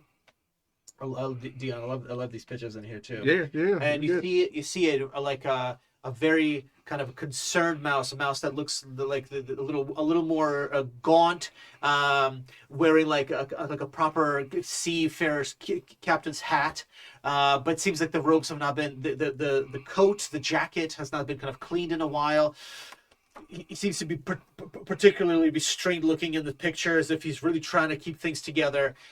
He's standing on what looks like, for us, would look like a literal like Spanish galleon. Ooh. Like the ship mast, like the long boat thing happening. But when you look closer, you realize like, oh, there's parts of this galleon that seems to have like maybe struts or something looking to it, because it is clearly a boat that was once the side of a glass bottle. And this captain seems to be standing on top of it. And even in the picture, the boat is pictured to be just a little lower in the water than it should be. And the description says, Captain Pfister, the first great captain and his loyal ship, Broken Glass. May he rest in peace eternally on the seas. And for Dion, as most folks would know, that toy ships in glass bottles are not seaworthy. No. Do not break the glass on your replica ships and put them in water. Nope.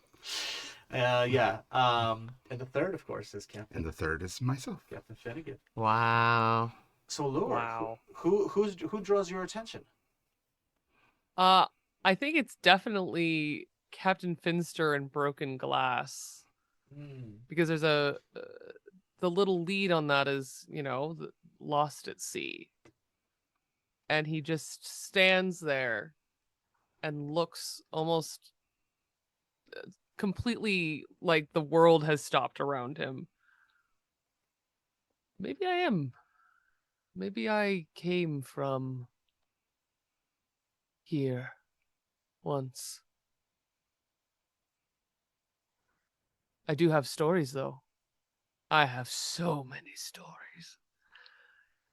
And the ones that I have are somewhat urgent and present. And the good captain here can vouch for the fact that we have a missing member of our crew. And he begins to spin this story that reaches all the way from Bob Villa, and includes 10 snakes. And there are There were 3 originally. yeah, and the I thought you were gonna the do 9, but moles- I love 10. the moles weren't just moles; they were giant moles. Yes. And there weren't just a few moles that were contaminated with mushrooms. It was all of them. It was the whole city of them. But he tells the story in the most absurd way possible of how these bobs arrived here, charting the destruction and the agents that the owl has sent out into the world. And specifically always goes back to the things that he doesn't exaggerate are the bravery of his friends and the giving kindness of the Jeremys and the Steves that helped them on their journey. You didn't even really need to embellish, because what you will recognize is the Finns have a lot of seafaring stories of bravery and braving the waters, but not much in the way of battle. So like maybe a few of us have had a few battles of a few creatures, but the idea of these sort of grand battles, and knowing Captain Finnegan specifically, knowing it's true from what has just happened, not just the people on ship, most of the town now are sitting on the docks by the end of your story, listening to you tell these tales. Like everybody is encapsulated and raptured by the tales that you were telling, because this is very similar to, but somehow more detailed and more sincere than the great grandiose stories that Captain Finn tells of creatures and death and destruction. This somehow is more fleshed out and more detailed, as if it. Jeremy Carver's also really raptured, and he goes, Has he been taking notes the whole time too? yeah, he's also taking notes, and he's kind of going, 10 moles. 10. What's the balance in there? What's the challenge rating? 10 moles. And he's thinking about it. He goes, "Look, Captain Finnegan, didn't you once tell me you battled in Aboleth in these sewers? And Aboleth, you said? Yeah. Yes. And that was the day after you took on an Empyrean here in an Empyrean fit here in these sewers." Good memory, but not important right now. Here to your stories, and sort of everybody here. Yeah, they have this exchange about creatures that the names of which completely mean nothing to the mice. But I love this image that the entire town is gathered around. I imagine there's like parents with a couple of little baby mice seated, and the kids are leaning in and going, "Wow!" And they're like, "Oh, life! It's so exciting topside! Wow, it'd be great to explore one day. When I grow up, I want to be a big hero like you. Wow, Captain Finnegan, these are such exciting friends. You always have such great friends and great stories. Here's Captain Finnegan, you're the best. Here." And you see this little kid's like reaching for the Lego block with like the sewer wine in it. And the parents like, "Oh, no." Not today, little one. Not today. And people are cheering. I think, as you actually mentioned, the moles. I think you're drawn again to the fact that the current has not stopped pumping. But you've also noticed that the water level has risen a little bit. As you talk about the moles, you recall that there was a mole that you ran into last session Mm-hmm. who was very distraught to find out that the Owl Clark was like systematically trying to take out moles by blocking off magically their tunnels and forcing them all to come out from one spot where she would just then drop in and attack them. And so this mole decided they were going to burrow somewhere underneath this big body of water to cause water to drain in order to get the owl's attention away from the settlement. And I think as you're thinking about the current and that statement that Ben Fold made, and the fact that the very charitable the very charitable Bob33 gave that mole a sword that would allow that mole to be able to breathe underwater for up to an hour. Mm-hmm. It's very possible that the current has increased and the levels have risen because that mole was successful in somewhere piercing the ground and forcing this like flood of water underneath. And so, as big as that sort of ocean-wide space is, but this is something that Captain Finnegan wouldn't know. But this might be something, Bob and Lure, as you're putting the story together, some could be coming into your into the forefront of your mind. So back to you, Bob and Lure, back to you, 303, and as Bob and Lure spinning this yarn and retelling, where does 303 and Bobby Socks? What do you guys weigh in on? So, yeah, we fought a bunch of really big stuff, and it was scary. And we met some mushrooms. And then they gave me, I've got a gift, and I can talk to the mushrooms. I gotta check in with the mushrooms. I have to talk to them later. Do you guys have mushrooms down here? No. Mushrooms? You don't seem to have a real farming community here. I did throw some in the stew tonight. Oh, those are great. Those are great. Yeah. Do you have more?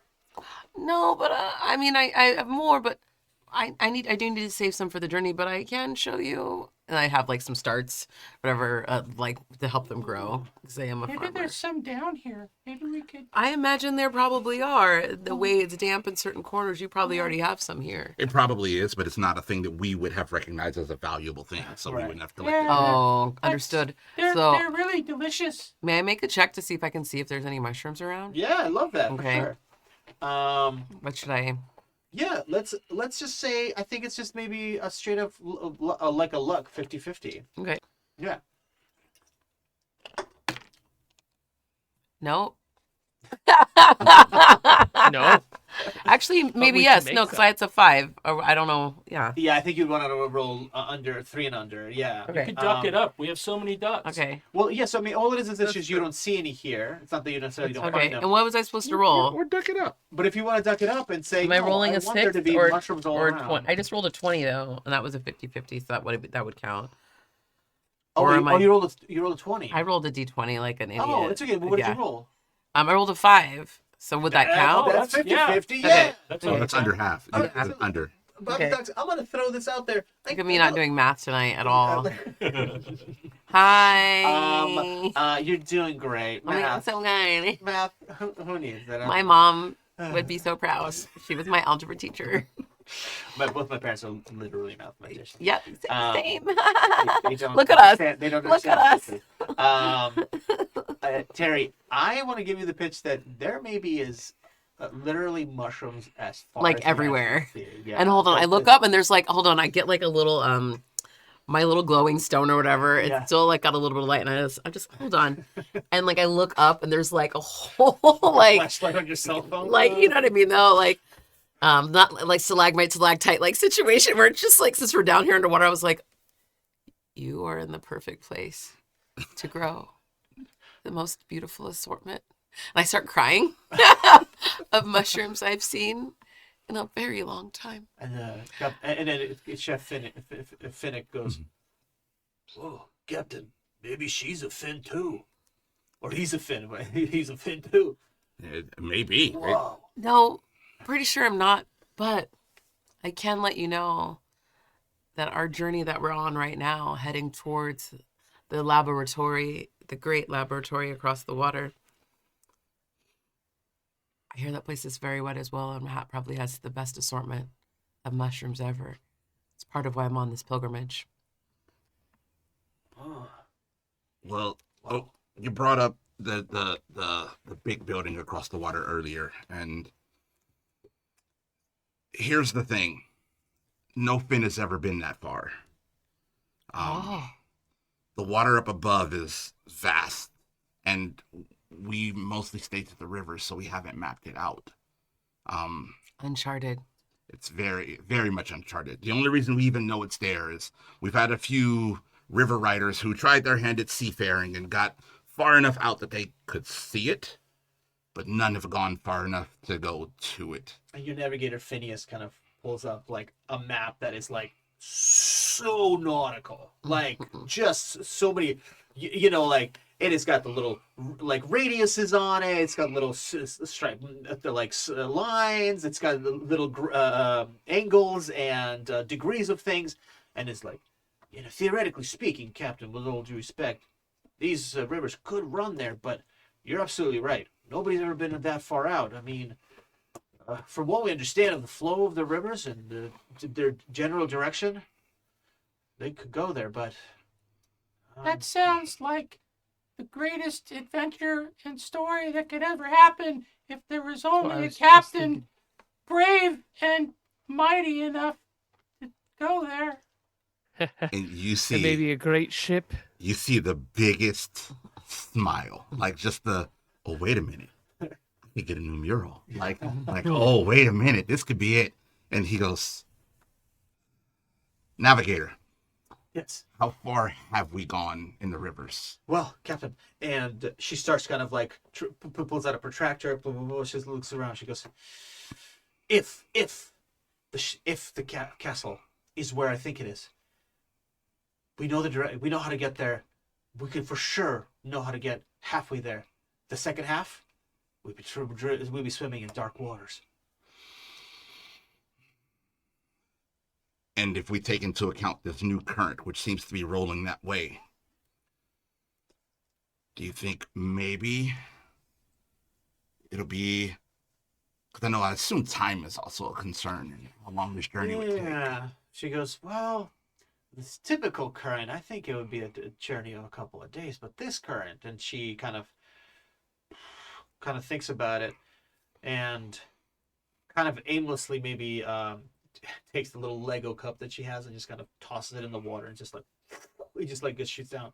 She goes, "If the current doesn't get interrupted anywhere, and if we leave right away, because who knows when this current's gonna stop, but if it keeps up like this, I think we can make it there in a half day's time." And Captain Finnegan sits and thinks about it for a moment. Then he looks at you. Bobs, you would be riding blind for at least half the trip. And from experience, we can tell you that can sometimes lead to hitting blockages. Or if the current dies on us, we could be stranded. Oh, God forbid this current not only dies, but reverses. Oh.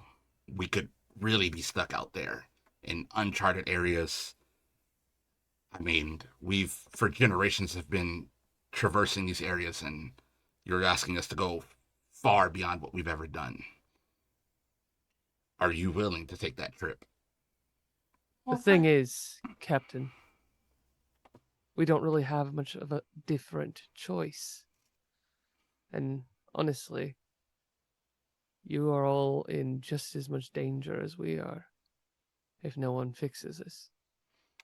So And- while I understand your concern, fear is not what's going to save us all. You see him look down and look at the way that it's rising. Mm. And this is a semi-floating platform. Mm. It only has so much space to rise before it runs out as well. Yeah. You see him do some calculations in his mind. I think Phineas watches you look, and then Phineas looks at Finnick, and Finnick goes, Well, better pack away some extra stew. And he starts puttering it around. All right. And I'm gonna point out.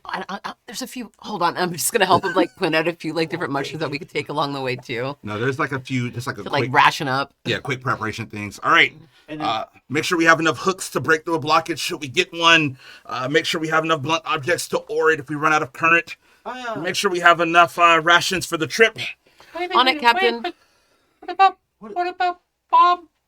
Oh, Who? Oh, if we travel without hope. Who? Oh, Oh, your friend that was taken. we'll Yes. we'll just feel like three blind mice if we don't have any hope. God damn it, Bill. He's kind of like the real brave one. I mean, other than Bob and Laura, and there was a 3 or Bobby 3, has you're to pretty be brave It's But- true. he's and pretty powerful. I'm worried about where Bob Hope is, though. And We'll find him. Phineas kind of puts her paw on your shoulder and goes, if any one of us on this crew and went missing, I don't think anything would make sense to me anymore. It's the worst thing to miss a crew member. And Jeremy Crawford goes, oh, let me tell you, that's why they say don't split the party. I knew Right. that was So As it's you- always disaster. We all knew it was coming. Huh? He tries to put an arm around Captain Finnegan and goes, all right, I'll be over here. It's not you. And so Captain Phineas looks at you. Navigator Phineas looks at you, Captain, and goes, so there's a fourth topside. Captain, what happened?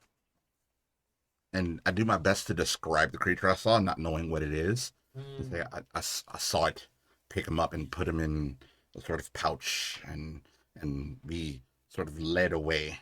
And I sort of give them a description of the scene of what I saw. Yeah. And I think with the direction that they went in would have been also underground. Yeah, I think that's your only clue that it is. Also, I would have seen him not. I thought I just saw him get led away. I didn't know I saw them go underground. So they would let him away, and there was like it's either that it's like the toilets had been knocked down at some point, but they're just like scampered into some. Gotcha. lights. Yeah.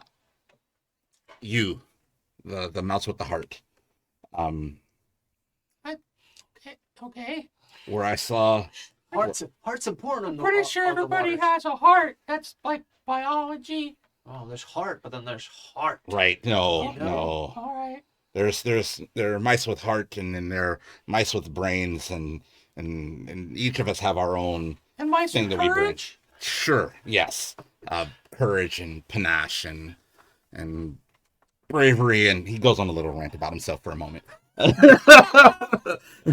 He goes, but you, I'm pretty sure that your friend was taken down into the rivers.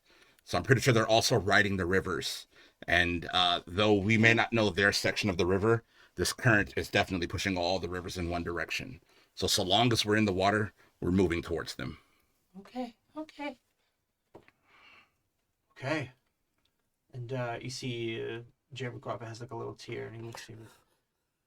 Really appreciate what you just said there, that I have brains. That really meant a lot. Oh my god. Oh no. And he kind of goes, "It's all happening. I'm a wizard. I knew it. I've always known it." Are you a wizard? Yes. And he'll reach into his 303 will reach into his bag, and he's like, You should use this then. and he hands over the water lily. It's like this will let you command the elements. The elements. Yeah. The elements? Yeah. Yes. That's what it's supposed to do. You can speak into it and then call upon the elements. Like evoking it. Like here? Like here in this space? Like anywhere. Anywhere. I think. And definitely takes it back from you and hands it back to you. Go, not aboard my ship. I don't trust that one. Oh no. But he's a Can I just examine it? but he's a wizard. And he like hands it back over. Just for a moment. elemental magic. You're on thin ice. Okay. Yes. A connection to the elemental plane of water. Oh my god. Oh no. Ooh, If perhaps anything happens Yes. to the might of Sprite, I will not hold back. he's like conflicted now, looking at Bob 303 and looking at you and be like, oh boy, not sure if he should hold on to this thing. And he very gingerly puts it under his hat. Amazing. So dinner kind of wraps up, and the other fins disperse. Bob's fins. Do we set off, catching the current?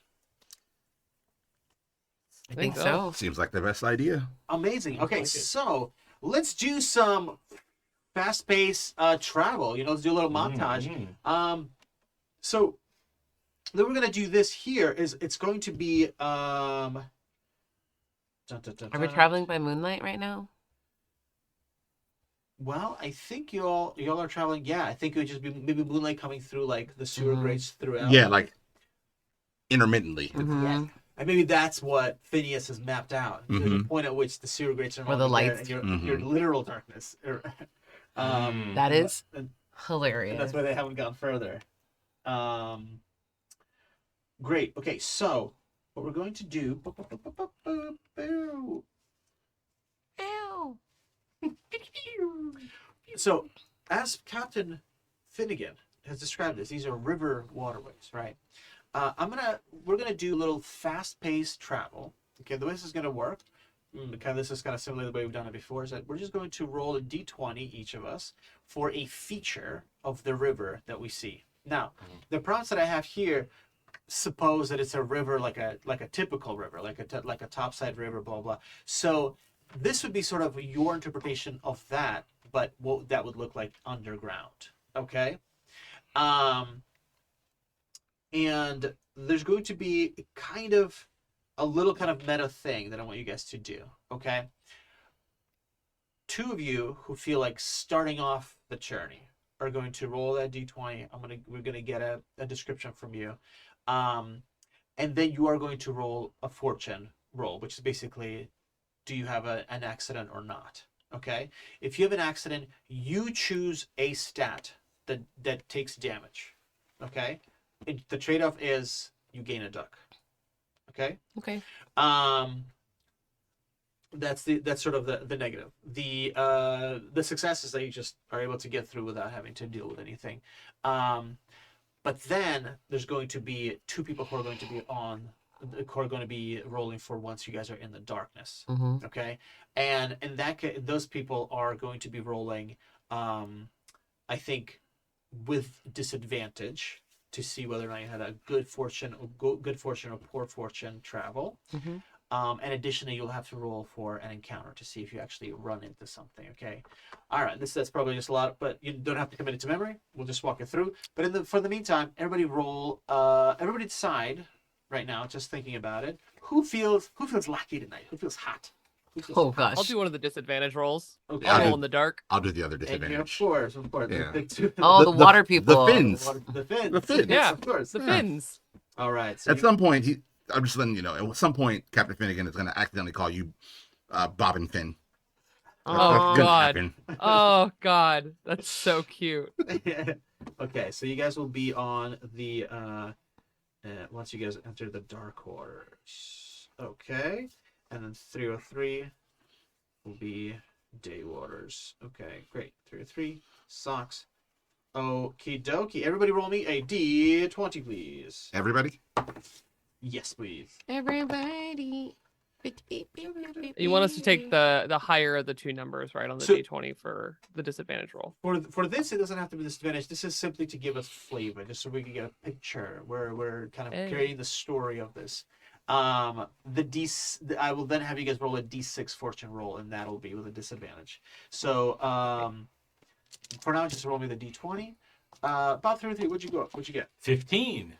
15. Bob and Laura, what did you roll on the d20? 6. Love that. Socks, what did you roll on the d20? I'm also having a quinceañera today. Yes. Yes. Okay. Great. And Finnegan, what did you roll on D20? Right down the middle, 10. 10. Okay, Nice. love it. All right, let's go around and let's describe this journey. As Steady. we're in the daytime, this is kind of funny because you guys are back to back because you guys are two daytime mice. But this We got actually- blinded by the sun. but this tracks. So on the 15, you know what? Actually, I'm so sorry. I'm a little bit all over the place here. Let's do the fortune roll as well. So we just roll a d6, and it's just a 3 and under positive, 4 and up negative. And for Lure and Finnegan, roll those twice and take the worst. Okay, 3, and we've got Dion. Has got lots of feelings. Sorry. I Yeah, you see what I see. Yeah. You see exactly what I see. Okay. It's not good. Socks, what did you roll? I got a 3. Okay.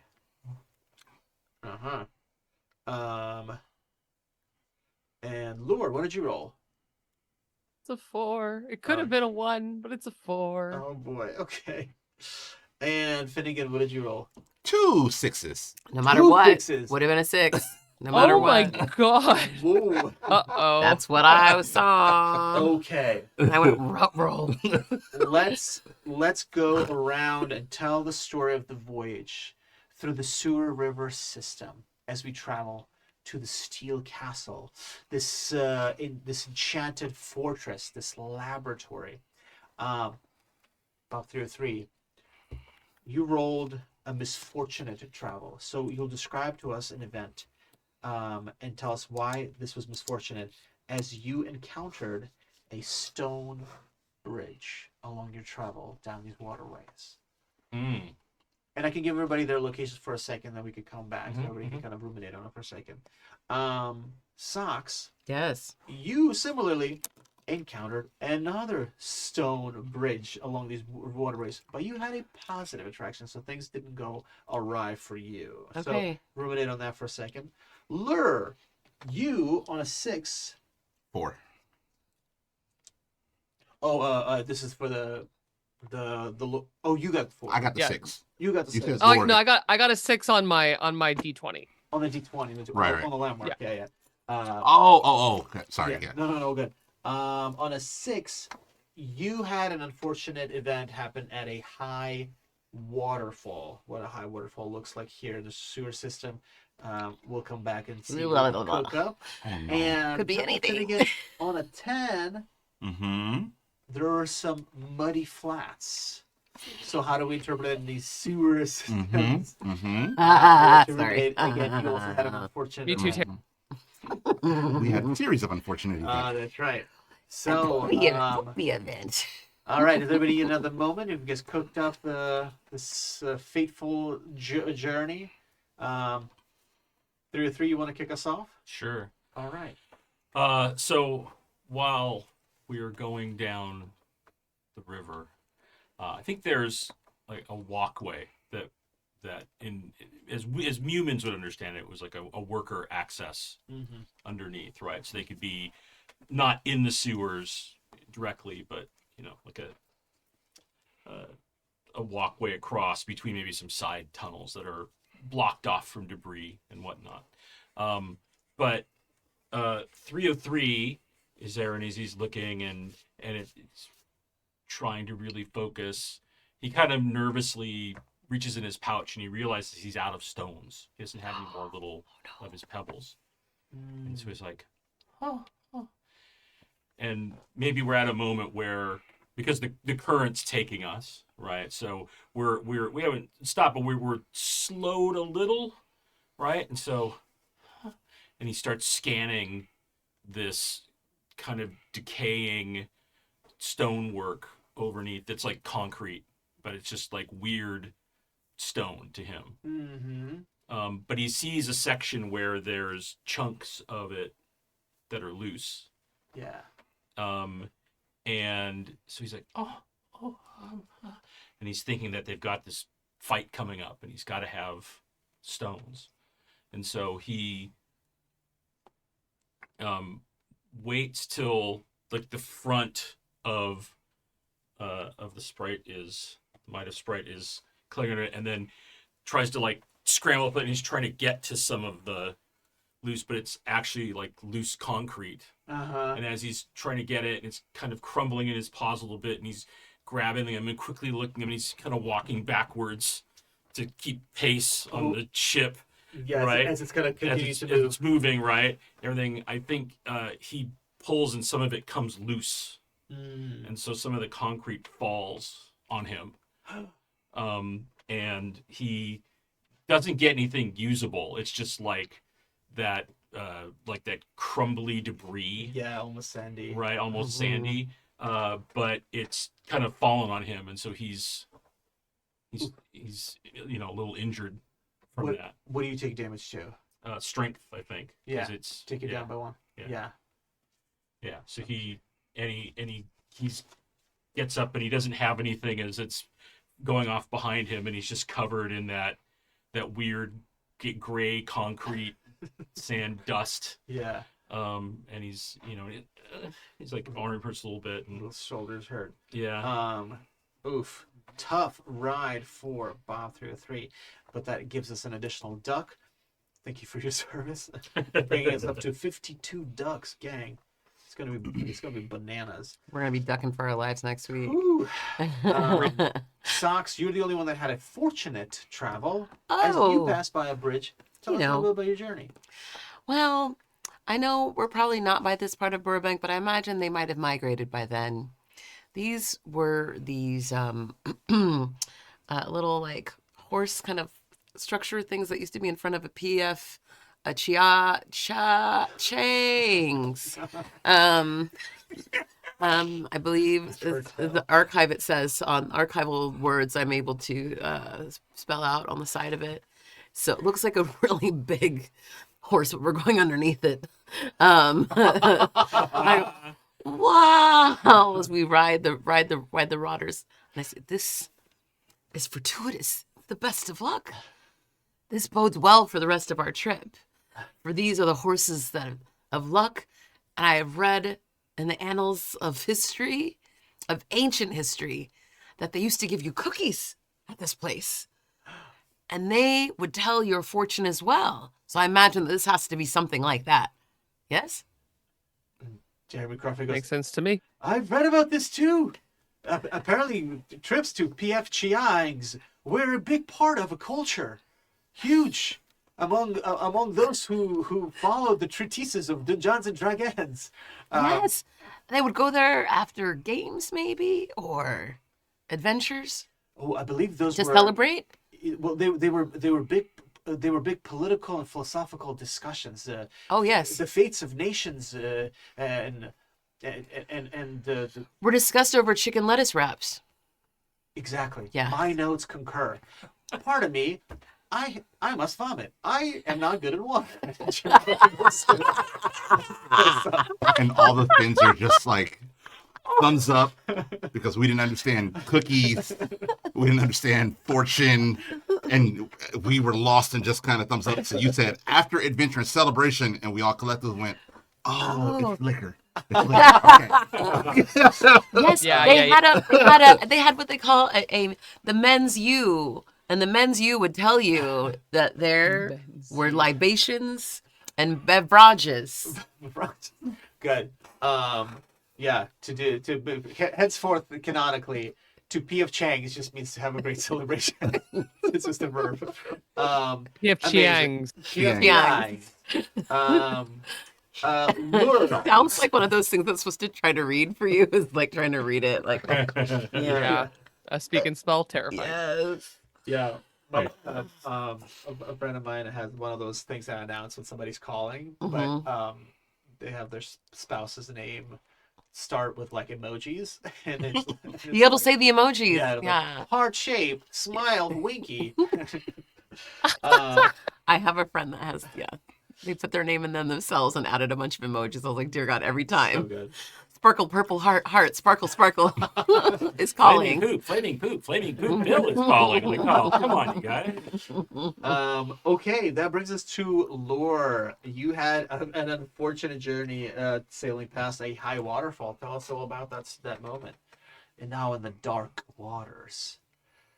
I think this is the darkest of water travel Bob and Lore has ever had. And after feeling so buoyed by his experience in Portofin, he was really feeling himself and got a little cocky at the exact wrong moment. As we could hear the water moving, and of course there's water moving everywhere, so what makes this different? But what he can't see is one of those like straight out of a cartoon, like sewer grate with the water pouring out of it onto a lower level. And we're on the upper level where some of that water is coming from. And he's kind of minding his own business, and the current just kind of shifts, and he's standing too close to the edge. He's thinking he's being a good sailor and listening to the water. And that current shift makes him lose his footing. And Bob and Lore can do a lot in the water. The water is not the problem here. And honestly, the current is terrifying. But the thing that I think he takes the most hurt from is suddenly feeling like he doesn't belong again. Like he has somehow been misled by his own heart, that maybe he doesn't belong with them, and that the wet place isn't the wet place he's been looking for. And though he does retain that hope and joy, I think by the time he's fished out safe, the thing that takes the most damage is his resolve that this is the right journey. Oof. Okay.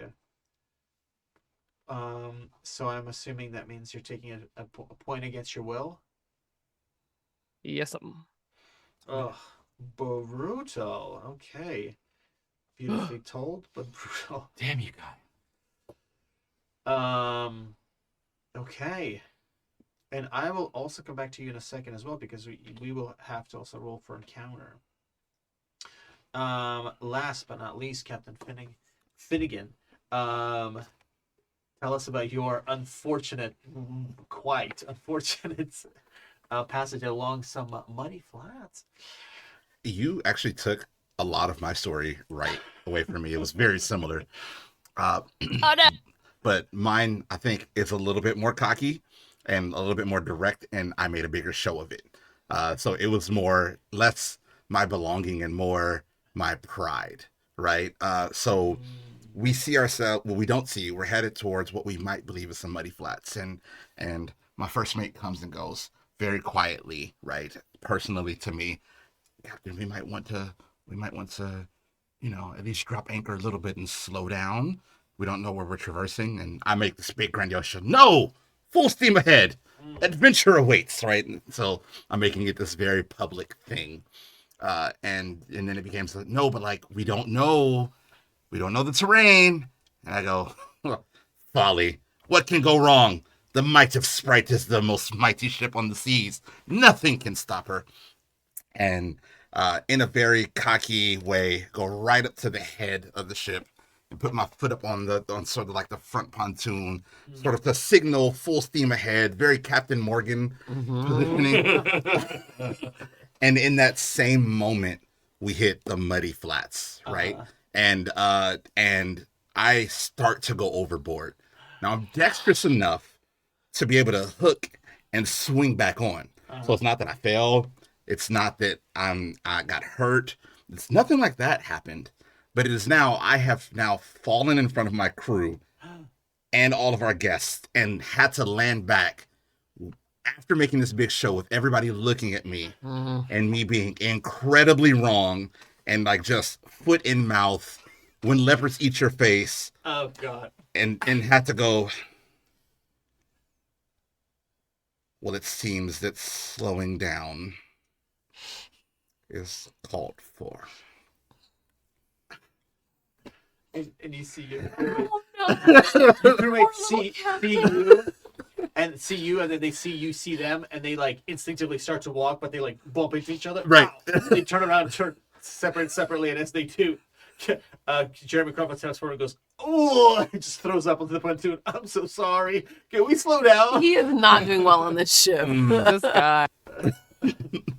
That Yeah. is a land man right That is there. a landman. Yeah, and that hits me heavy in the pride Oh, of so captain making big show, wrong decision, leading the crew wrong, and now we have also instinctively slowed down because we've hit these muddy flats, and so yeah, Okay. there was a jolt to the ship. Yeah. Whew, another hit to the to willpower. Okay, beautiful description. Listen, I love these like journey stories. They're very cool. We have racked up 54 ducks at this point. We are swimming in ducks. Incredible. So let's at this point get a quick roll of some encounters. So first, Lure, if you could roll for encounters, and we're looking for anything that's 2 and under. On a D6. On a D6, yeah, and I think because you guys are still in the dark, you guys roll these with disadvantage as well. Well, again, I rolled another 1, but I also rolled a 3. So All it's right. a 3. My turn. Yeah. So I rolled a 2 Okay. and a 6. And a 6. Okay. Oh my god. Dion. Gotcha. So in this particular case, on a 1 or a 2. Chaotic so, good. What's Sorry. that? So on a 1 or a 2, there is some kind of an encounter. So 1 or 2 is what we're trying to avoid. Oh. Yeah. Oh. But with a disadvantage, I think you guys still end up rolling that. Sorry, I'm sorry if I'm being. Did you get a mean. 3? Was your lowest? Was your highest? I got a 1, so I think we're both. Oh we're yeah, both- no, yeah, Yeah. One, Yeah. 1 and 2. You got a 2? I got a 2. Okay. Yep. Yeah. Okay, great. Great. Give me another D6 roll. A disadvantage again. This one's just flat. Okay. 2. Can we make it where big numbers are good? Roll a 6 again? 5. Wow, nice. Sorry. This was just a list. This is just a big, You're kind of doing a- so kind of a good. big list. Listen, I'm here for the story, not the rolls. Okay. No, clearly. And your other roll was a 2, right? Bad rolls make great stories. They do.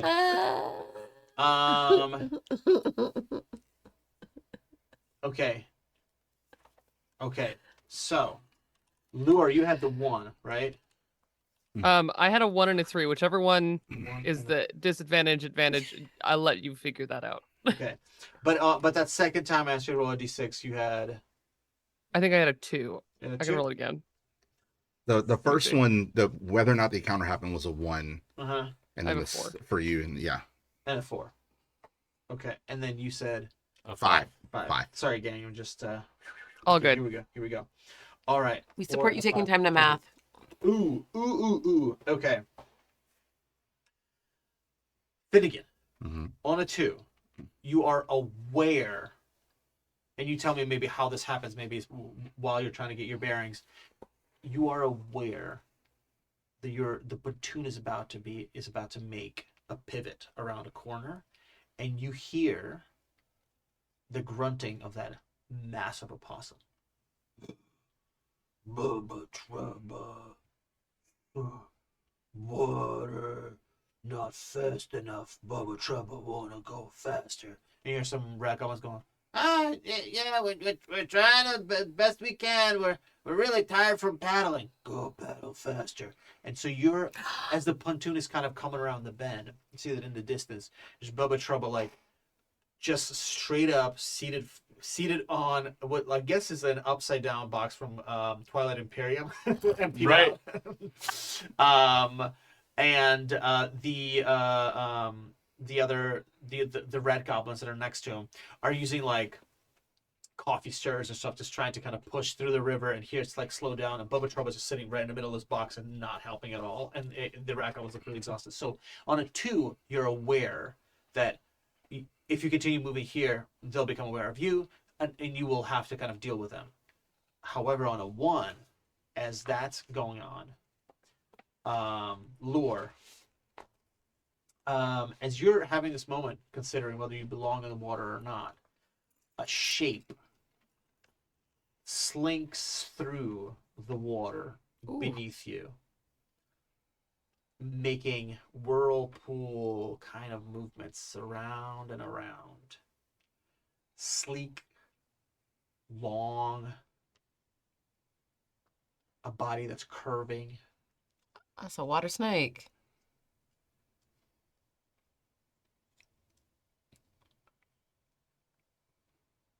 And every big tale that Bob and Lure has ever told about what happened to his eye comes back. Ooh. A water snake. Mm. The kind that once almost brought down the great Bob and Lure. Mm. And he leans, looks, and then turns his head. Captain, I think we have a problem.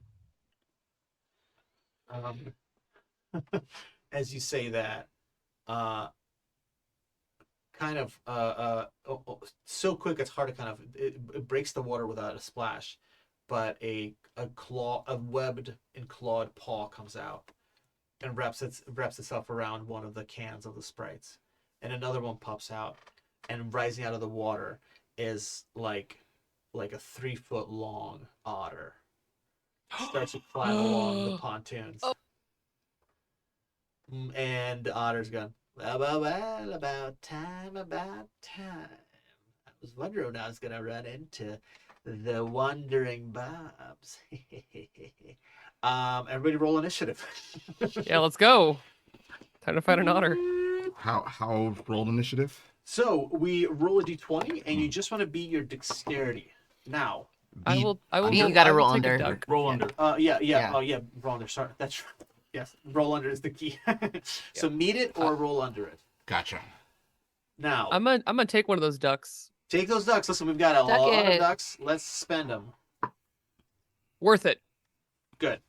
So, lure. It's a 2. I did it. Oh, George. nice. 3 or 3. I'm gonna also spend a duck. Do it. Not worth it. So 15. Okay. Oh. Finnegan. 6. Beautiful. Okay, and we'll say unless you decree otherwise, I think Phineas and Finnick will also get in the mix. Yeah. Well, am I entering this battle with the awareness of that other thing that you told me? Yes. Yeah. So I think that you're trying to kind of do the math of like, if noise happens here, that's going to become aware. And right now, based on where we just hit this muddy, we're headed towards them as well. Yeah, exactly. And so my mindset wants to get back on our track. Is that what or is that already where we want to go? We just don't want to alert them to our That's presence. what it is. Yeah, Okay, you're moving the perfect. same direction. You just don't want to alert them. Then yes, they're gonna get into it. Yeah, yeah. Bobby sucks. Oh, hi. I also rolled a 6. Yay! Sucks in the mix. Sucks Mhm. in the mix. All right, the otters. Wow, long time coming. Otters. Mhm. Do you have a good name for otters? What do you think otters are called in this world? Did we not? Oh, we didn't have a name? I did not name an otter. Oh. Huh. Can they all just be pops? You wanted them Pops? to all be otter pops? Yeah, like pops, Oh, whatever. Bill. Pops there? No, too bad. It's too I'll bad. take it. I'll take it. How many Sorry, you had to give how it many to me. otters are there that we're aware of? There's 16 in a box. I mean, I'm sorry. There's, or you can get the 8-pack. I mean, we I don't think we necessarily know how many otters are in the world, but it's we know that the otters are some of the hench critters of the wizard owl, the evil Gotcha. owl. So where are we going with Well, pops? we can do either of this. Like, That's all I got. I I'm can trying, do I'm it. trying to I think can of do it. anything. I can do it. My brain Jelly. is trying to think of Yeah. anything else, and all I've got is I unless- love Bill's unless it's stupid like, joke. That's a thing, isn't it? I swear I'm pulling that from childhood. What's that? PB&J Otter, isn't that a thing? Yes, it was. Yeah, okay. I was like, I'm Yeah. remembering that. Yeah. What about the Ollies? I don't think we've gotten an O name. No, we I haven't. like that. I like that. Ollie. Yeah, Holly the otters. That's cute. that's better. All I had in my head was And then they're Austin, all but I was like, Ollie that names. doesn't not Ollie. Right. Yeah, I Yeah. like it. Oliver, Oliver, that's right. Mm-hmm. Yeah. I'll leave there's her so many. alone. No. Olive.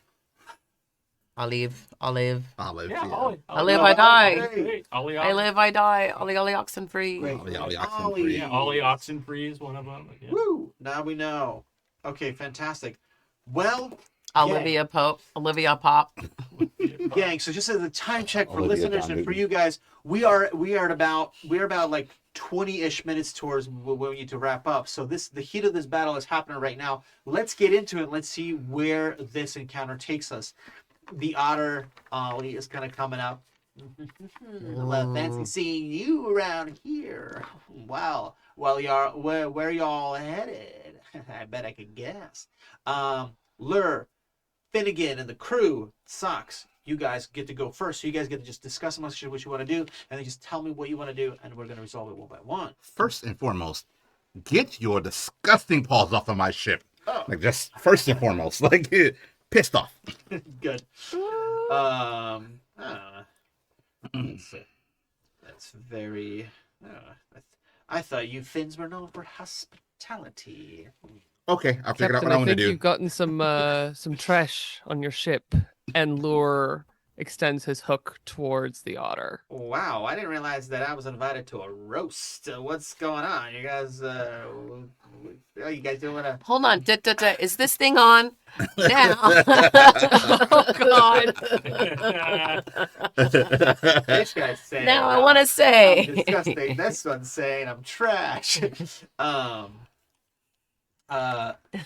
What else are we thinking? What are we Yeah, doing? you are. You're disgusting trash. Oh my God! Yeah, disgusting Bob too. and- We've got adjectives. Bob and we Lure got is going to nouns. try and hook this otter. Hook 'em. Yeah. Fantastic. So we got hook. We got hooking. We got. I'm going to light a torch. Roast, you say? I'm going to throw some fire at him. Ooh, okay. Socks has had enough. Yeah. Captain Finnegan is I want to going get to where our destination. Yeah. Yeah. Captain Finnegan is Pulling going the to old jump arson. onto the pontoon that he's holding onto, or one of them if he's holding on to both, and specifically like almost a no, like bad, like go straight for the hand to try to make him let go of the pontoon. Oof, okay. Okay, rough. Any specific instructions you have for Phineas and Finnick? No, they are part of my crew. They know just attack. I would imagine first mate is probably some small light weapon, just getting right into the mix, and Fantastic, yeah. navigator something ranged. Aha! Yeah, Navigator. something ranged and staying on board, but Yeah, hitting from yeah. afar. Yeah. Phineas whips out a scabbard that's probably just a piece of a Sprite can like torn off that's been kind of plied into a bit of a metallic blade shiv thing. Let's see. I think so. That's wait. Phineas, Finnick, and Finna. Finna's the first mate. That's the Finna. first mate, and Finna. Okay, let's see. Finna's got a sling. It's like a slingshot made of one of the tabs from the Sprite bottles. Perfect. All right, sweet. And then a Finnick instantly puts a pot over his head and takes out takes out his sturdiest ladle. Is gonna charge in. Wow, this otter about to get the shit kicked. Yeah. Through 3. When the time comes, you know what? You can save it because you want to see. We can see where the outcome is. Okay. Lure, let's roll that damage. Yes. All right. It's hook time. I can't stop I roll my this tray. feeling deep inside. I would like to use a me. duck. Yes. Yeah. Oh my god, I rolled the same thing twice. Well, So nice you did it twice? You can double duck Except and just get the result. Duck down. Yeah, you can do double duck and Let's- just max okay. your dam if you wanna. okay, yeah. I would like to do some duck damage. Do some duck damage. All right, so Ooh. we're gonna spend 2 ducks, give you max damage. Yeah, great. And that's 10. Hell yeah! Oh god. Woo! Who, buddy? Okay. Wow, you come crashing across this big old otter. Ooh, yikes!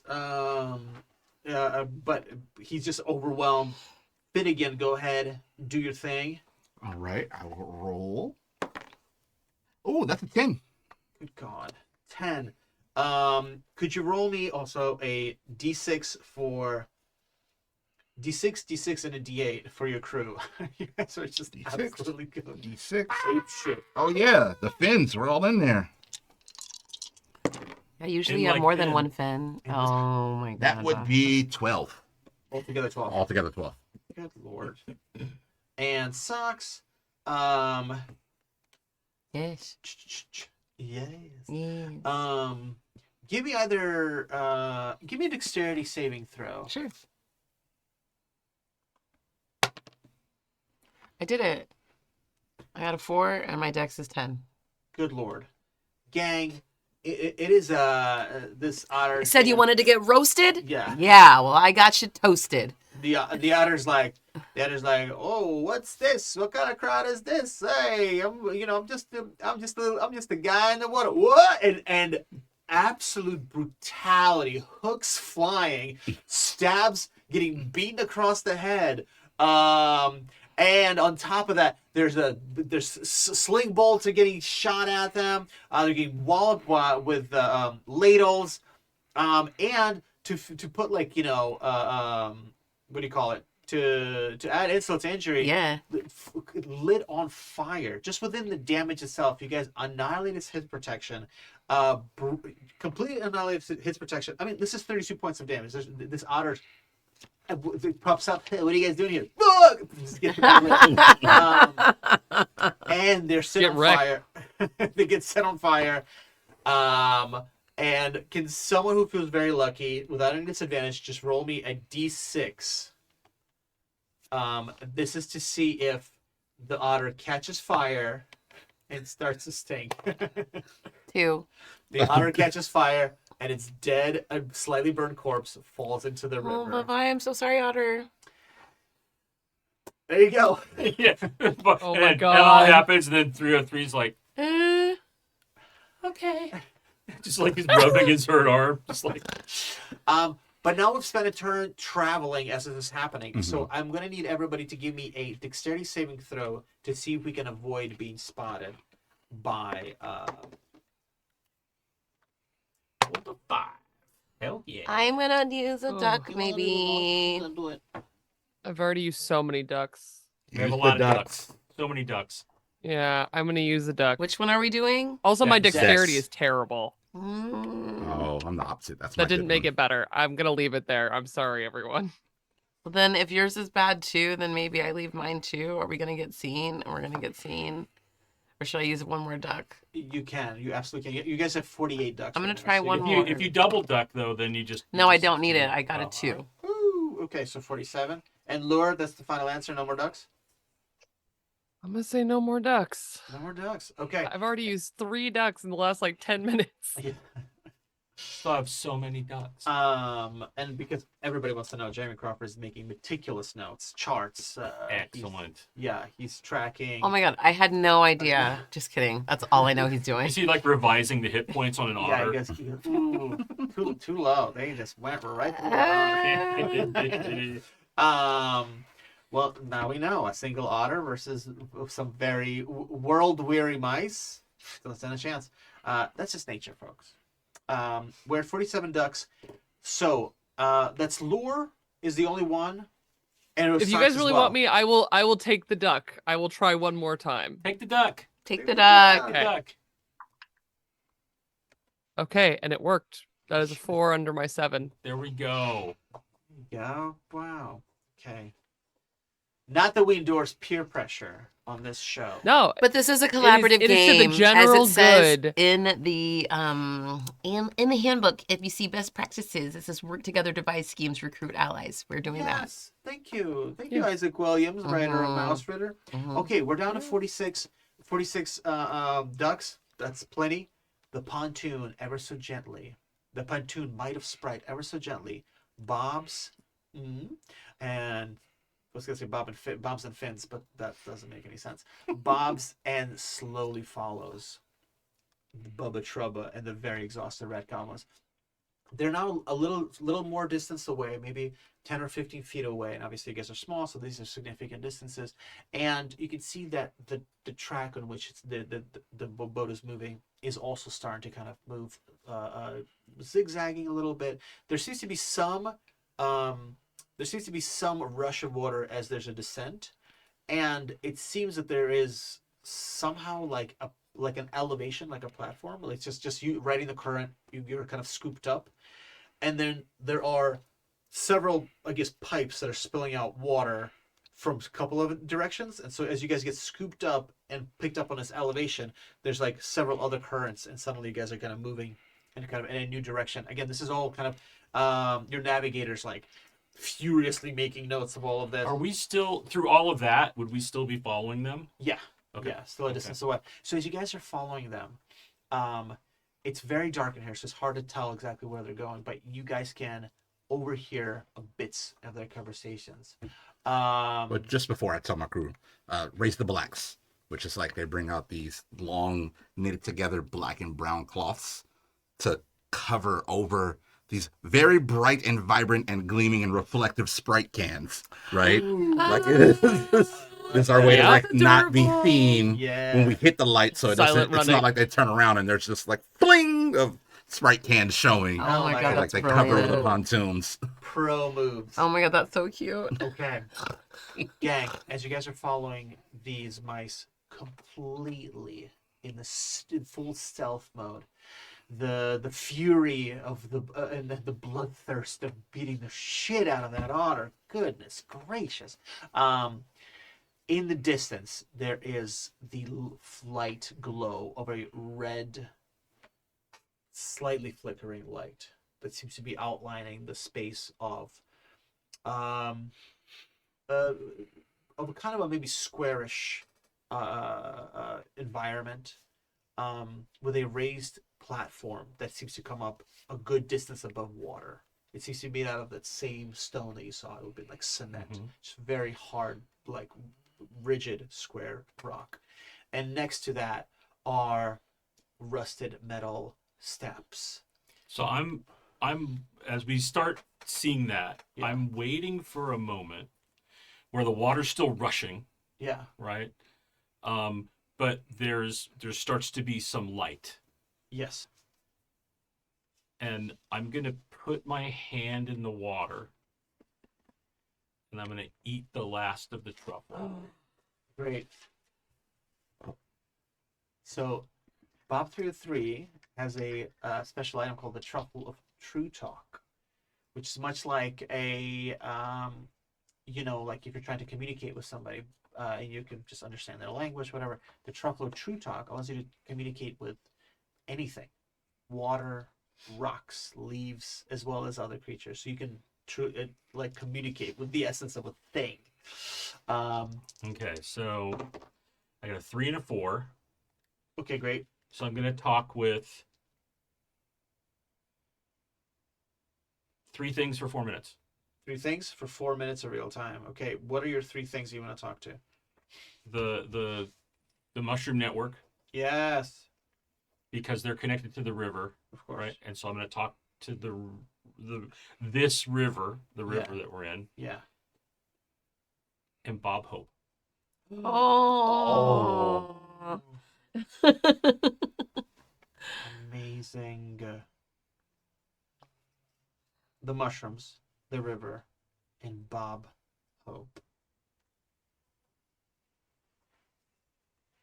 Oh, pretty perfect. As you chew on the truffle of True Mhm. Talk, preparing to connect, you feel the energy of the truffle surge through you. The myconid network is excited, reaching out to you, and it's been missing you. The river feels a little familiar now that you've spoken to water before, and you can tell that Bob Hope is you can feel his fear as you start to focus in on these 3 people. But before I hit the timer, we're going to take a pause and come back to this next week. Oh, all right. Oh, yeah. Great session, everybody. All right, we're gonna My leave on God. leave on that cliffhanger. Next week when we come back, we're jumping into communicating with Bob Hope, the Mushroom Network, and the river. Folks, thank you so much for joining us tonight for Happy Jack's Actual Plays. This has been What About Bobs? And a Mausritter RPG, all original adventure. We would like to, off the bat, I want to thank the chat mods who are hard at work, making sure we have a safe and exciting community, and being able to talk and make all sorts of jokes and have a great time in the chat, live streamed. And you, anybody who's live streaming, you've been enjoying their wonderful services. So thank you, chat mods. I want to thank our amazing Patreons, these heroic, gorgeous, very, very attractive humans, and so smart too. They Brilliant. are brilliant. These Patreons, they are the reason that we are ad-free and independent. It's because of you, Patreons, that we are able to play games like Mausritter without having to worry about the publishing companies or system popularity. Although a lot of shout-outs in the last couple of sessions to some big Dragon games. And you too. Were they though? If you're feeling heroic, if you're feeling legendary, if you're feeling iconic, you can join the heroic ranks of the Patreons by going to happyjacks.org/Patreon. Folks, this was episode number 9. We have also a cat live on air right now. So many things have happened today. This is a huge session.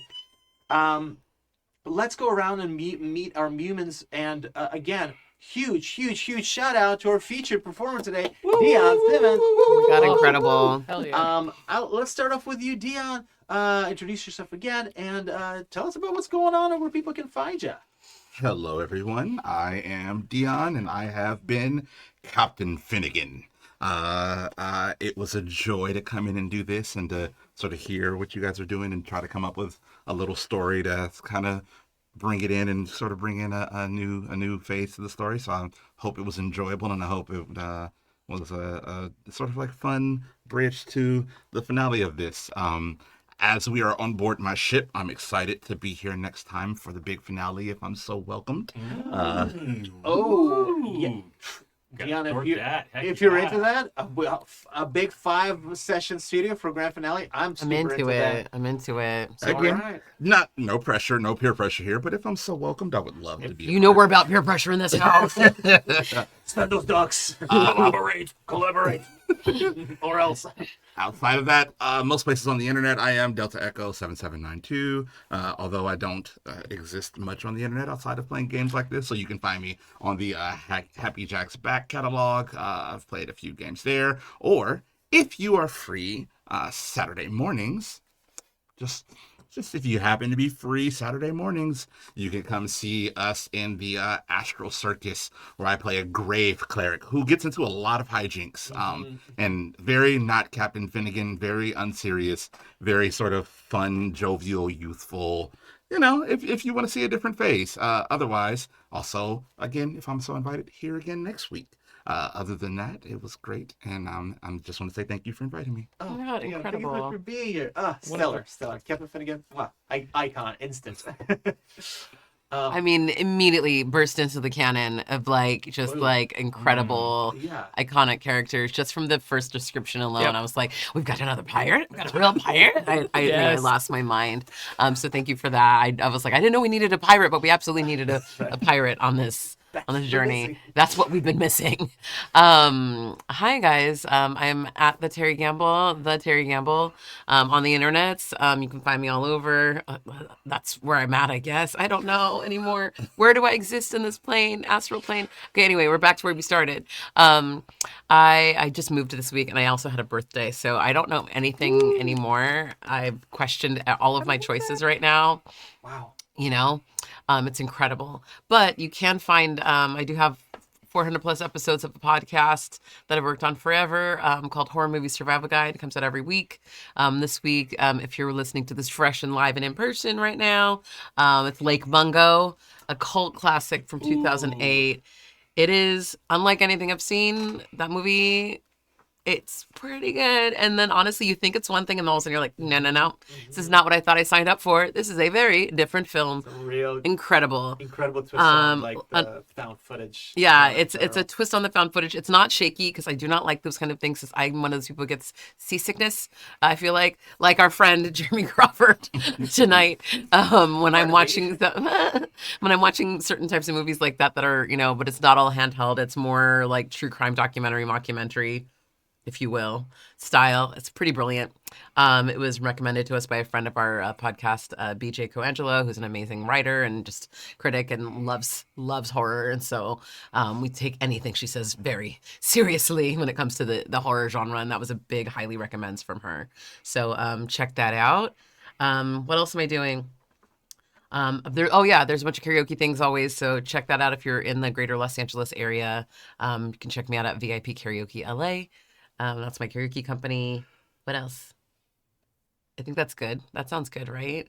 George Romero Foundation. George Romero Foundation. Oh yeah, that's what the last Thursday of every month though. So it's not on my brain right now because I'm not thinking about the last Thursday since we just had it. We did have we had a really great chat with Mallory O'Meara last week. O'Meara, she wrote not one but two books came out last month that she wrote because she's wild like that, and she's she's prolific.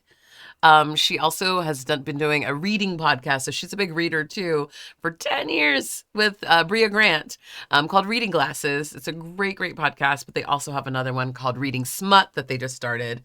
Delightful. They just covered a book called Unhinged. For those of you who are a little into spicy content, it's about a lady in a door. Done. Whole. Wow. Anywho.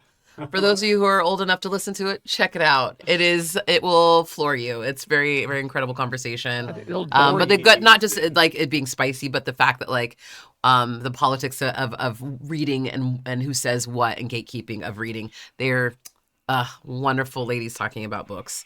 So I'll shout that out. I think that's good for this week. I'll do more at the finale. Rad. Wow, thank you. Thank you. Kai. Hi everyone. What a treat this was. We finally took him to the wet place. Hi everyone. I'm Kai. I use he, they, and she pronouns. You can find me all over the internet as Estelle Levin Ladris, where I do a lot of this. I am a tabletop gaming professional and performer, where you can find me doing this thing every week all over the internet. This week, I have Transplanter RPG, which is my other big show that I am in. It is an all-transgender, people of color-led, dark fantasy actual play set in a non-colonial, anti-Orientalist multiverse where I play everyone's favorite sad, messy dad cowboy man, who's usually purple and is not lately because we're in a modern, contemporary setting of vampires. But it's a really good time. And then I've also recently gone on a big endeavor into Twitch streaming on my own, talking about costuming and storytelling and world building. And I have been doing 2 streams a week, one doing a talk about costuming and storytelling and how those two things relate. And right now just kind of defining what they are in the scope of storytelling. So today, actually, earlier today, I was talking about just defining what is costuming, which is a lot bigger than a lot of people realize. And then on my other stream of the week, I do a game time where I am playing a game, but I am talking mostly focused on the world building of the game and the storytelling within it. And that is on Thursday this week, where I will be playing the game Stray, where you play a cute little kitty cat in a post-apocalyptic world. And it's one of the most beautiful games I've ever played. Yes. And it's so sad it made me sob like a baby. Yes. But it is also my Twitch affiliate stream. It will be my last qualification before I am a Twitch affiliate. So I'm so excited. Oh, congrats. Thank you. It has been a whirlwind journey. But I am so grateful to be able to talk about costuming, which is my first love, and how it relates to my second grand love, which is tabletop and world building. So catch me there doing that all the time. But I will be so eager to be back in the studio next week for the finale. Yes. Yes. Cool. Hey everybody, I'm Bill, he, him pronouns, and you can find me at Bill Freakin' Roper YouTube, Twitch, a couple of like completely dead social media platforms just because why not? It's like it's 9 of us there. It's great. Really tight knit community.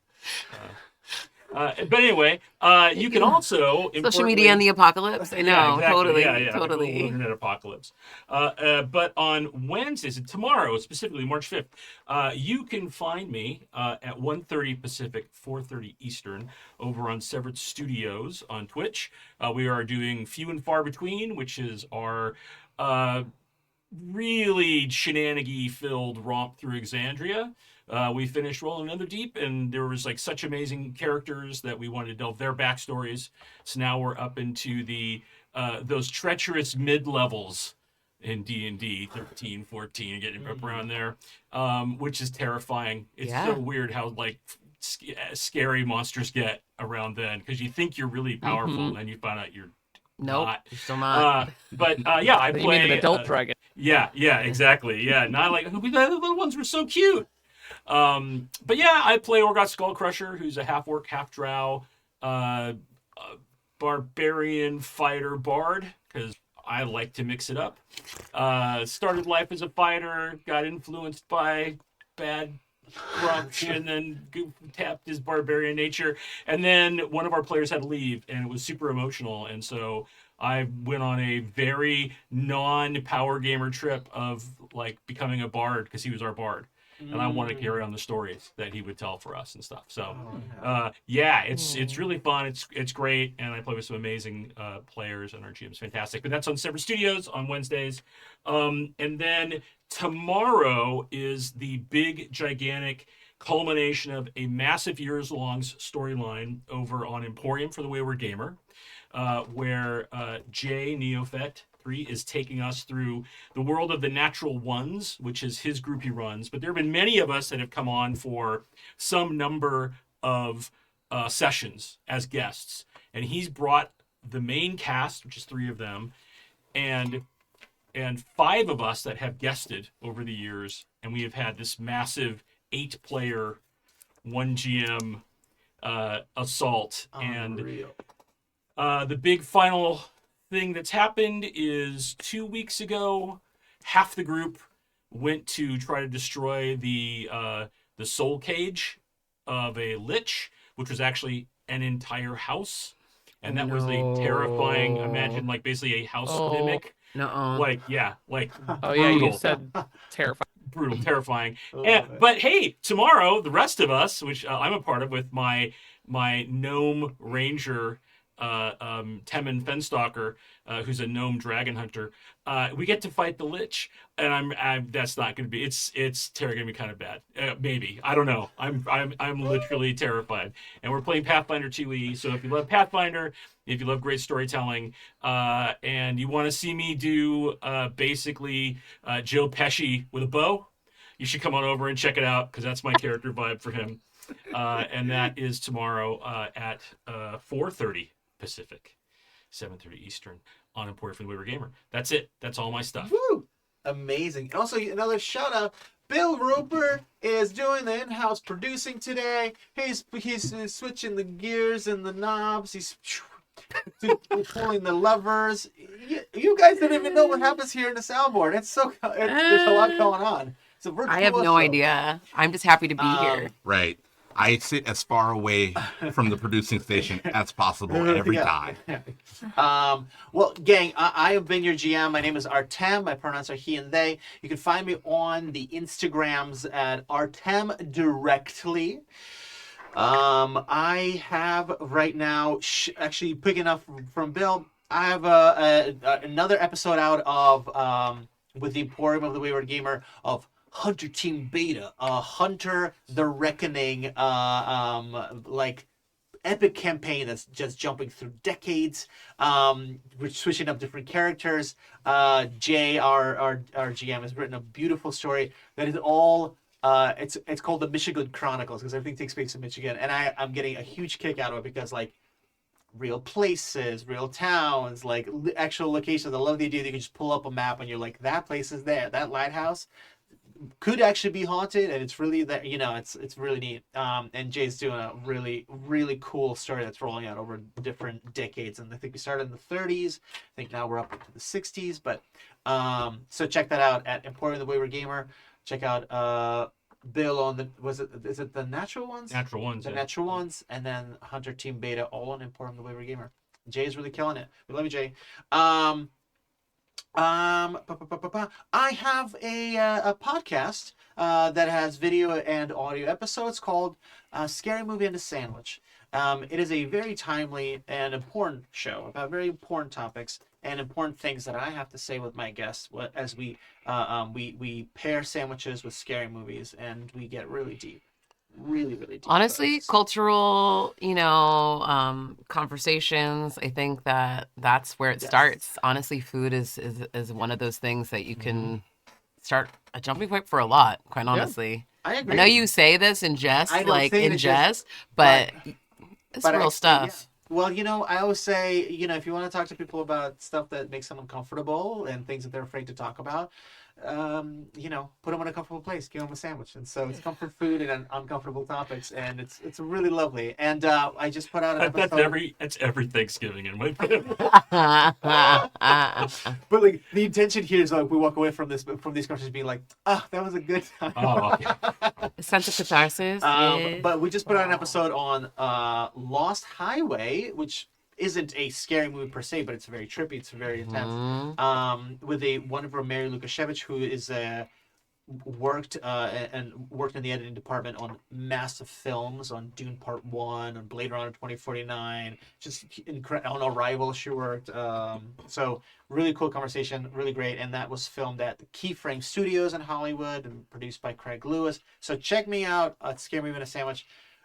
Really excited about this show. Yeah, it's been pretty rad.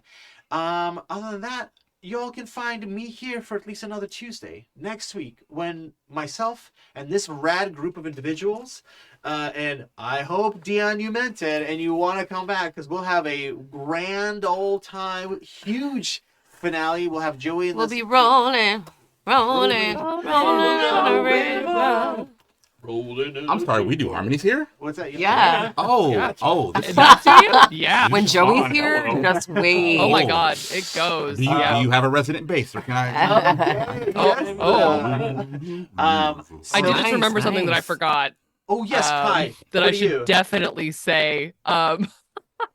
After 2 years of pre-production, game writing, game designing, and recording, a podcast series that I've been working on for 2 years called Lori's House drops March 27th. I am so excited. It is a actual play for a brand new game system written for this actual play called The Home We Remember. And we wrote the game, we played the game, we recorded an actual play about it, but the actual game is a story about memory, how you interact with it, and how it makes you who you are. So it's a story and a game of exploration of the self, and I am very pleased to be the game master, the architect role of this inaugural series that was announced like last week, and I just forgot to say it earlier. No, I'm so glad you brought it up. Kai, this is so rad. I love that. That feels very much up my street. Wow, everybody here is doing so many cool things.